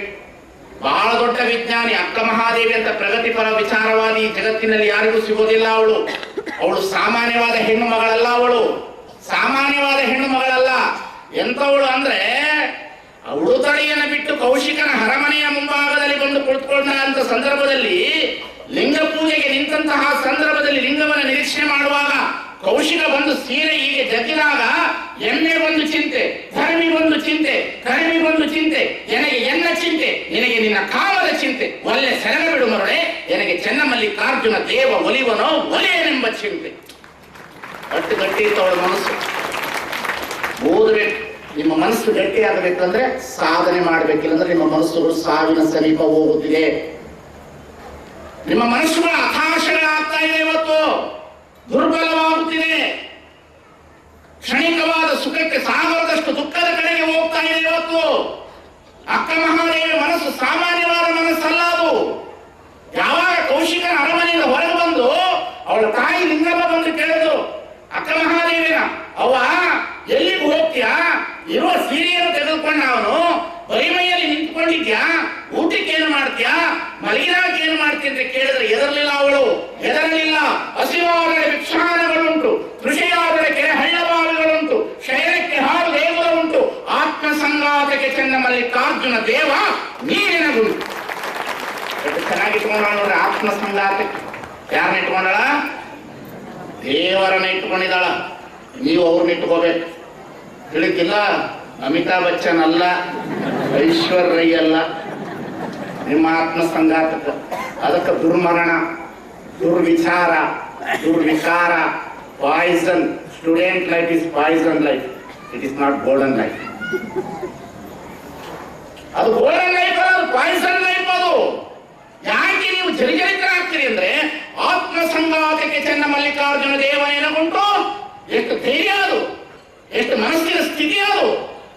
ಅದಕ್ಕೆ ಬರಲಿಕ್ಕೆ ಕಾರಣ ಏನು ಅಂತಂದ್ರೆ ಅವಳಲ್ಲಿರ್ತಕ್ಕಂತಹ ಅನುಭವದ ಸಾಧನೆ, ಆಧ್ಯಾತ್ಮದ ಸಾಧನೆ, ಆತ್ಮದ ಸಾಧನೆ. ಇಂತಹ ವಚನ ಬರದು. ಲೋಕದ ಚೇಷ್ಟೆಗೆ ರವಿ ಬೀಜವಾದಂತೆ ಕರಣಗಳ ಚೇಷ್ಟೆಗೆ ಮನವೇ ಬೀಜ. ಈ ಲೋಕದ ಚೇಷ್ಟೆಗೆ ರವಿ ಬೀಜ. ಈಗೆಲ್ಲ ರಾತ್ರಿ ಆಗಿದೆ, ಸೂರ್ಯ ಇಲ್ಲ ಅಂತಲ್ಲ, ಇನ್ನೊಂದು ದಿಕ್ಕಿನಲ್ಲಿ ಸೂರ್ಯ ಇದ್ದಾನೆ. ಆದರೆ ರಾತ್ರಿ ಆಗಿದೆ ಅನ್ನತಕ್ಕಂಥ ಭಾವದಲ್ಲಿ ನಾವು ಮಲಗಿದ್ದೇವೆ. ಆದರೆ ಬೆಳಗ್ಗೆ ನಮ್ಮನ್ನೆಲ್ಲರನ್ನು ಎಬ್ಬಿಸುವುದು ಯಾರು ಅಂದ್ರೆ ಸೂರ್ಯನೇ ಎಬ್ಬಿಸುವವನು.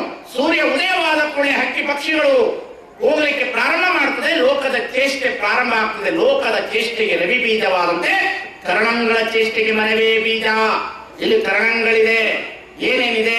5 ಪಂಚಜ್ಞಾನೇಂದ್ರಿಯಗಳು, ಮನ, ಬುದ್ಧಿ, ಚಿತ್ತ, ಅಹಂಕಾರ ಅನ್ನುವ 3 ವಸ್ತುಗಳು ಒಳಗಡೆ ಇದೆ. ಹೊರಗಡೆ 5 ಪಂಚಜ್ಞಾನೇಂದ್ರಿಯಗಳು, ಒಳಗಡೆ ಮನ, ಬುದ್ಧಿ, ಚಿತ್ತ, ಅಹಂಕಾರ ಅನ್ನತಕ್ಕಂಥ 3, 5, 3, 8, ದೇಹ 1, 9 ಸೇರ್ಕೊಂಡು ಎಲ್ಲವನ್ನ ಹಾಳು ಮಾಡ್ತಿರ್ತಕ್ಕಂಥ ರಾಜ ಯಾರಂದ್ರೆ ಈ ದೇಹವನ್ನು ಆಳುವ ರಾಜ ಅಂದ್ರೆ ಮನಸ್ಸು. ಇವನೇ ಆಳೋದು, ಇವನೇ ಆಳೋದು ನಮ್ಮನ್ನ. ಅದಕ್ಕೊಂದಿಷ್ಟು ಜ್ಞಾನ, ಅದಕ್ಕೊಂದಿಷ್ಟು ಅನುಭವ ಕೊಟ್ಟುಬಿಟ್ರೆ ಅದಕ್ಕೆ ಸರಿಯಾದ ಬ್ಯಾಲೆನ್ಸ್ ಮಾಡಬಹುದು. ಇಲ್ಲಾಂದ್ರೆ ಎಂತೆಂಥವರ ಮನಸ್ಸು ಜಾರಿ ಹೋಗಿದೆ ಅನ್ನತಕ್ಕಂಥದ್ದನ್ನು ನೋಡಬೇಕು. ಅಕ್ಕ ಮಹಾದೇವಿ ಹೇಳ್ತಾಳೆ, ಎನಗುಳ್ಳದೊಂದು ಮನ, ಆ ಮನ ನಿಮ್ಮಲ್ಲಿ ಒಳಗರದ ಬಳಿಕ ನನಗೆ ಭವಂತೆ ಚೆನ್ನ ಮಲ್ಲಿಕಾರ್ಜುನ. ಎಂಥವಳು ಮಹಾದೇವಿ? ಹಡಪದ ಅಪ್ಪಣ್ಣನ ಧರ್ಮಪತ್ನಿ ಲಿಂಗಮ್ಮ ಎಷ್ಟು ದೊಡ್ಡ ವ್ಯಕ್ತಿ ಅಂದ್ರೆ ಎಂತಹ ವಚನ ಬರೀತಾಳೆ. ತನುವೆಂಬ ಹುತ್ತದಲ್ಲಿ ಮನವೆಂಬ ಸರ್ಪ ಎಳೆ ಎತ್ತಿ ಆಡುತ್ತಿರಲು. ಓದಬೇಕು ವಚನಗಳನ್ನ. ಒಬ್ಬ ಹಡಪದ ಅಪ್ಪಣ್ಣನ ಧರ್ಮಪತ್ನಿ ಲಿಂಗಮ್ಮ ಬರೀತಾಳೆ ಈ ವಚನವನ್ನ. ತನುವೆಂಬ ಹುತ್ತದಲ್ಲಿ ಮನವೆಂಬ ಸರ್ಪ ಎಡೆ ಎತ್ತಿ ಆಡುತ್ತಿರಲು. ವಿಷಯ ವಾಸನೆ ಕಡೆಗೆ ಹರಿತಾ ಇದೆ. ಇದು ಮನಸ್ಸು ಕೆಳಗೆ ಹರಿತಿದೆ. ಕೆಳಗೆ ಹರಿಯುವ ಮನಸ್ಸು ಊರ್ಧ್ವಮುಖವಾದರೆ ಮನುಷ್ಯನ ಬದುಕು ಭವ್ಯತೆ. ನಮ್ಮ ಮನಸ್ಸೆಲ್ಲ ಕೆಳಗೆ ಹರಿತದ. ಕೆಳಗೆ ಹರಿಯೋದು, ಮೇಲ್ ಹರಿಯೋದಿಲ್ಲ. ಅದು ಕೆಳಗೆ ಹರಿಯೋದು. ಆ ಹರಿಯುವಂತ ಮನಸ್ಸನ್ನ ಮೇಲ್ ತಗೊಂಡು ಹೋಗ್ಬೇಕು. ಅದಕ್ಕಾಗಿ ಮನಸ್ಸು ಬಹಳ ಗಟ್ಟಿತನದಲ್ಲಿ ಇರಬೇಕು. ನಿಮ್ಮಂತ ನಮ್ಮಂತವ್ರ ಮನಸ್ಸಲ್ಲ, ಎಂತೆಂಥವ್ರ ಮನಸ್ಸು ಚಂಚಲವಾಗಿ ಹೋಗ್ತದೆ ಅನ್ನತಕ್ಕಂಥದ್ದನ್ನ ನಾವು ಕಾಣಬೇಕು. ಈ ದೇಶದ ಬಹಳ ದೊಡ್ಡ ಶುಭಾಷಿತಕಾರ ಯಾರು? ಈ ದೇಶದಲ್ಲಿ ಬಹಳ ದೊಡ್ಡ ಶುಭಾಷಿತಕಾರನಾಗಿ ಹೋಗಿದ್ದಾನೆ ಒಬ್ಬ ಮಹಾರಾಜ. ಯಾರು?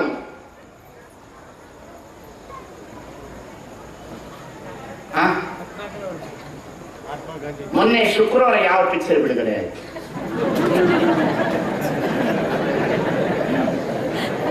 ಯಾವ್ದ್ರಿ? ಖಾಲಿ ಬಾಟ್ಲು ಕ್ವಾಟ್ರ್ ಅಂತ. ಯಾವ್ದು? ಶರಣ್ಯ ಅಂದು ನಗಕತ್ತಲ್ಲ ಹುಡುಗರು ಓಡಾಡಿ. ಯಾಕಂದ್ರೆ ಮನುಷ್ಯನ ಮನಸ್ಸು ಹೀಗೆ ಹರಿತಾ ಇರೋದ್ರಿಂದ ದುಃಖ ಆಗೋದು. ದುಃಖ ಎಲ್ಲಿ ಅದ ಅಂದ್ರೆ ಇಲ್ಲದ ದುಃಖ ಅದು. ಯಾರು ಈ ದೇಶದ ಅತಿ ಅದ್ಭುತವಾದಂತ ಶುಭಾಷಿತಕಾರ ಭರ್ತೃಹರಿ, ಬಹಳ ದೊಡ್ಡವನು ಭರ್ತೃಹರಿ. ಸಾಮಾನ್ಯವಾದ ಶುಭಾಷಿತಕಾರನಲ್ಲ. ಉತ್ತರ ಭಾರತದ ಬಹಳ ದೊಡ್ಡ ಒಬ್ಬ ರಾಜನಾಗಿರ್ತಕ್ಕಂಥವನು ಭರ್ತೃಹರಿ. ಅವನ ಮನಸ್ಸಿನ ಬಗ್ಗೆ ಚಿತ್ರಣ ಹೇಳ್ತಾನೆ. ಬಹಳ ಸಣ್ಣವನು. ಮನಸ್ಸು ಅಂದ್ರೆ ಏನಾಗ್ತದೆ ಅಂತ ಹೇಳೋದಕ್ಕೆ ನಿಮ್ಮವನು ಮಾತಾನೆ ಹೇಳ್ತಾನೆ. ಮನಸ್ಸನ್ನು ಸರಿಯಾಗಿ ನೀವು ಹತ್ತಿಕ್ಕಲಿಲ್ಲ ಅಂದ್ರೆ ನಿಮ್ಮ ಬದುಕು ನಶಿಸಿ ಹೋಗ್ತದೆ, ನಶ್ವರವಾಗಿ ಹೋಗ್ತದೆ, ಮಾಯಾಸಾಗರದಲ್ಲಿ ತೇಲಿ ಹೋಗ್ಲಿಕ್ಕೆ ಪ್ರಾರಂಭ ಮಾಡುತ್ತದೆ ಮನಸ್ಸು. ಅಂತಹ ಭರ್ತೃಹರಿಯ ಮನಸ್ಸನ್ನು ಕೇಳಬೇಕು. ಭರ್ತೃಹರಿ ಏನ್ ಮಾಡ್ತಾನೆ, ಬಹಳ ಸಣ್ಣ ವಯಸ್ಸಿನಲ್ಲಿ ರಾಜನಾಗಿರ್ತಕ್ಕಂಥವನ ತಂದೆ ಅವನಿಗೆ ಪಟ್ಟಾಧಿಕಾರವನ್ನು ಮಾಡ್ತಾನೆ. ಪಟ್ಟಾಧಿಕಾರ ಮಾಡಿದ ನಂತರ ಭರ್ತೃಹರಿ ಬಹಳ ದೊಡ್ಡ ರಾಜನಾಗಿ ಮೆರೀತಾನೆ. ಮೆರೆಯುವಂತ ಸಂದರ್ಭದಲ್ಲಿ ಮಹಾರಾಜನಿಗೆ ಮದುವೆ ಮಾಡ್ತಾರೆ. 32 ವರ್ಷದವನು ಭರ್ತೃಹರಿ ಮದುವೆ ಆಗ್ತದೆ. ಮದುವೆ ಆಗ 3-4 ವರ್ಷ ಜೀವನ ಮಾಡ್ತಾ ಇರ್ತಾನೆ. ಜೀವನ ಮಾಡ್ತಾ ಇರ್ಬೇಕಾದ್ರೆ ಭರ್ತೃಹರಿ ಒಂದ್ಸಲ ರಾಜ್ಯಭಾರವನ್ನ ಮಾಡ್ತಾ ಇರ್ತಾನೆ. ರಾಜ್ಯಭಾರವನ್ನ ಮಾಡ್ತಿರ್ತಕ್ಕಂಥ ಭರ್ತೃಹರಿ ಹೀಗೆ ರಾಜ್ಯಭಾರವನ್ನ ಮಾಡ್ತಾ ಇರ್ತಾನೆ. ಪಂಡಿತರು, ಸಾವಂತರು, ದಂಡನಾಯಕರು, ಕರ್ಣಿಕರು ಎಲ್ಲರೂ ಕುಳಿತುಕೊಂಡು ಚಿಂತನೆ ಮಾಡುವಾಗ ಇವನ ಮನಸ್ಸು ಎಲ್ಲಿ ಹೋಗಿರ್ತದಂದ್ರೆ, ಭರ್ತೃಹರಿ ಮನಸ್ಸು ಅಂತಃಪುರದ ರಾಣಿಯ ಹತ್ರ ಹೋಗಿರ್ತದೆ. ನೀವು ಇಲ್ಲಿ ಕುಂತಿರಲ್ಲ, ನಿಮ್ಮ ಮನಸ್ಸು ಹಿಂಗಿಲ್ಲ, ನಾನ್ ತಿಳ್ಕೊಂಡಂಗಿಲ್ಲ, ಸುಮ್ಮನೆ ಕುಂತೀರಿ. ಇವ್ರ ಮನಸ್ಸು ಹಾಲಿನ ಕಡೆ ಹೋಗೈತೆ, ನಿಮ್ಮ ಮನಸ್ಸು ಒಂದು ಕಡೆ ಹೋಗೈತೆ. ಸುಮ್ಮನೆ ಕುಂತಲ್ಲ, ಇಲ್ಲಿ ಏನ್ ಹೇಳ್ತದಂತ ಕುಂತ. ಇಲ್ಲಿ ಬಹಳ ಜನ ಬಂದಿರೋ ಪ್ರವಚನ ಕೇಳಕ್ ಬಂದಿಲ್ಲ. ಸ್ವಾಮಿ ಹೆಂಗ್ ಹೇಳ್ತಾನ ಅಂತ ಕೇಳಕ್ ಬಂದಾರ, ಸ್ವಾಮಿ ಹೆಂಗ್ ಬೈತಾನ ಅಂತ ಕೇಳಕ್ ಬಂದಾರ, ಕೆಲವರು ಒಂದ್ ಹೊತ್ತು ಊಟ ಮುಗಿತದಲ್ಲ ಅಂತ ಬರ್ತಾರ. ಇನ್ನೇನೋ ನಡೆದ ಅದು ಕತೆ ಬೇರೆ ಬಿಡ್ರಿ. ಅದು ತಪ್ಪು ತಿಳ್ಕೊಬೇಡಿ, ನಾವು ಊಟ ಮಾಡದೆ ಓದಿರಿ ಮುಖ್ಯಲ್ಲ. ಉದಾಹರಣೆ ಹೇಳ್ತೀನಿ ಅಷ್ಟೇ. ನಾನು ಈ ಮನಸ್ಸು ಸಾಮಾನ್ಯವಾದದಲ್ಲ. ನೀವು ತಿಳ್ಕೊಂಡಿರ್ಬೋದು, ಈ ಮನಸ್ಸು ಅದನ್ನ ಪ್ರೀತಿ ಮಾಡ್ತದ, ಆ ಮನಸ್ಸು ಇದನ್ನ ಪ್ರೀತಿ ಮಾಡ್ತದ. ಸುಳ್ಳೋದು ಎಂದೆಂದು ಸುಳ್ಳೋದು. ಯಾರಿಗೆ ಯಾರೂ ಇಲ್ಲ, ಕೆಟ್ಟವನಿಗೆ ಕಡೆ ಇಲ್ಲ. ಜಗದ ನೆಂಟ ನೀನೇ ಅಯ್ಯ ಕೂಡಲ ಸಂಗಮ ದೇವ ಈ ಜಗತ್ತಿನ. ಭರ್ತೃಹರಿ ರಾಜ್ಯಭಾರವನ್ನು ಮಾಡುವಂತ ಭರ್ತೃಹರಿಯ ಮನಸ್ಸು ಅಂತಃಪುರದ ರಾಣಿಯ ಹತ್ರ ಇರ್ತದೆ, ರಾಜ್ಯಭಾರದ ಕಡೆಗೆ ಇರೋದಿಲ್ಲ. ಅರಮನೆಯಲ್ಲಿ ಹೀಗೆ ನಡೆದಿರುವಂತ ಸಂದರ್ಭದಲ್ಲಿ ಹೀಗೆ ರಾಜ್ಯಭಾರದ ವಿಷಯ ನಡೆದಿರ್ತದ. ಆವಾಗ ಒಬ್ಬ ಪ್ರವೇಶವಾಗ್ತಾನೆ, ಒಬ್ಬ ಮಹಾತ್ಮ.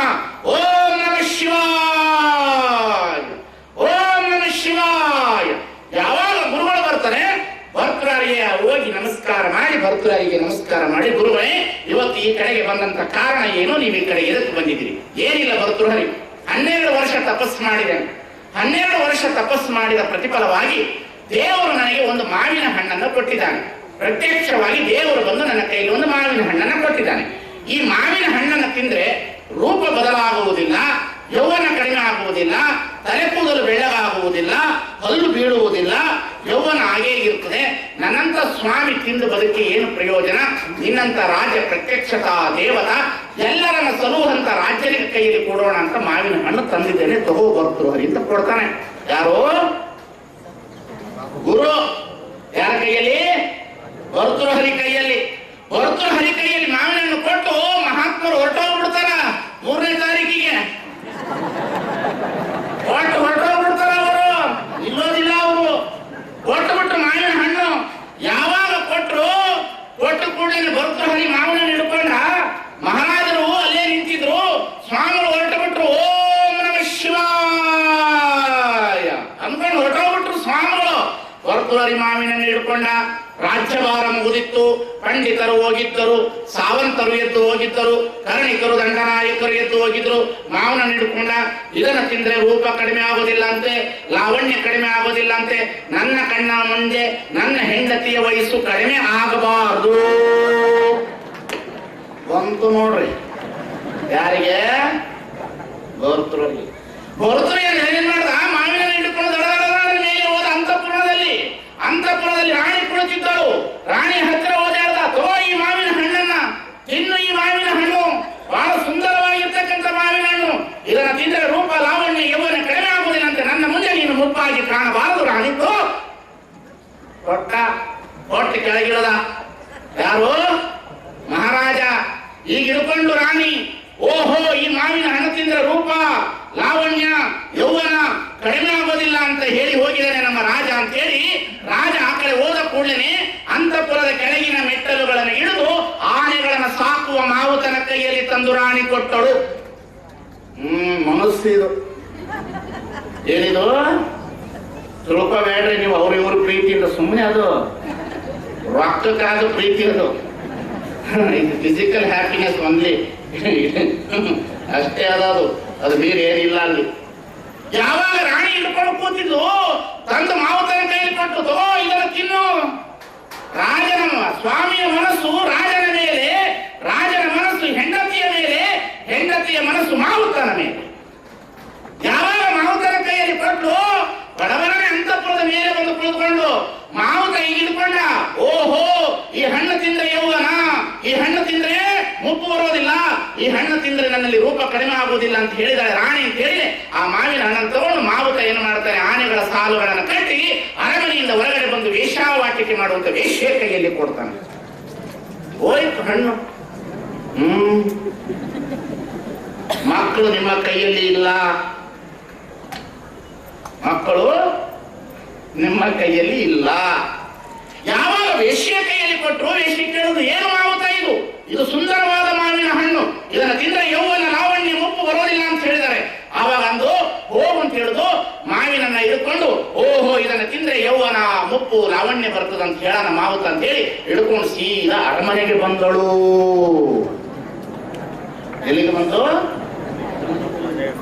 ಅರಮನೆಗೆ ಯಾವಾಗ ಬಂದ ಕೂಡಲೇ ಮಹಾರಾಜ ಬರ್ತುವರಿ ಕೂತಿದ್ದಾರೆ. ಏನು ಬಂದಿದ್ಯಾ ಮಾಯಾದೇವಿ, ಹೇಳು, ಯಾದಕ್ಕಾಗಿ ಬಂದಿದೆ? ಇಲ್ಲ ಮಹಾರಾಜ, ಇವತ್ತು ನನಗೆ ಒಂದು ಅಪರೂಪವಾದಂತ ಮಾವಿನ ಹಣ್ಣು ಸಿಕ್ಕಿದೆ. ಆ ಹಣ್ಣನ್ನು ತಿಂದ್ರೆ ರೂಪ ಲಾವಣ್ಯ ಯೌವನ ಬರ್ತದಂತೆ. ಸೂಳೆ ತನುವನಪ್ಪಿ ಸುಖವ ಕೊಡುವಳಲ್ಲದೆ ಮನವನಪ್ಪಿ ಸುಖವ ಕೊಡಲಾರರು. ಅದಕ್ಕಾಗಿ ದೇಹವನ್ನು ಮಾರಾಟ ಮಾಡಿಕೊಂಡು ಬದುಕುವಂತ ಇವಳು ಬದುಕಿ ಎಷ್ಟು ವರ್ಷ ಇರಬೇಕು? ನೀನು ಎಲ್ಲರನ್ನ ಸರುವವನು, ಅದಕ್ಕಾಗಿ ಮಾವಿನ ಹಣ್ಣು ತಿಂದು ನೀನು ಬದುಕಬೇಕನ್ನೋದು ಮನಸ್ಸು ನನ್ನದಿದೆ. ಅದಕ್ಕಾಗಿ ನಿನ್ನ ಹತ್ರ ತಂದು ಕೊಡ್ತಾ ಇದ್ದೇನೆ ಮಹಾರಾಜ.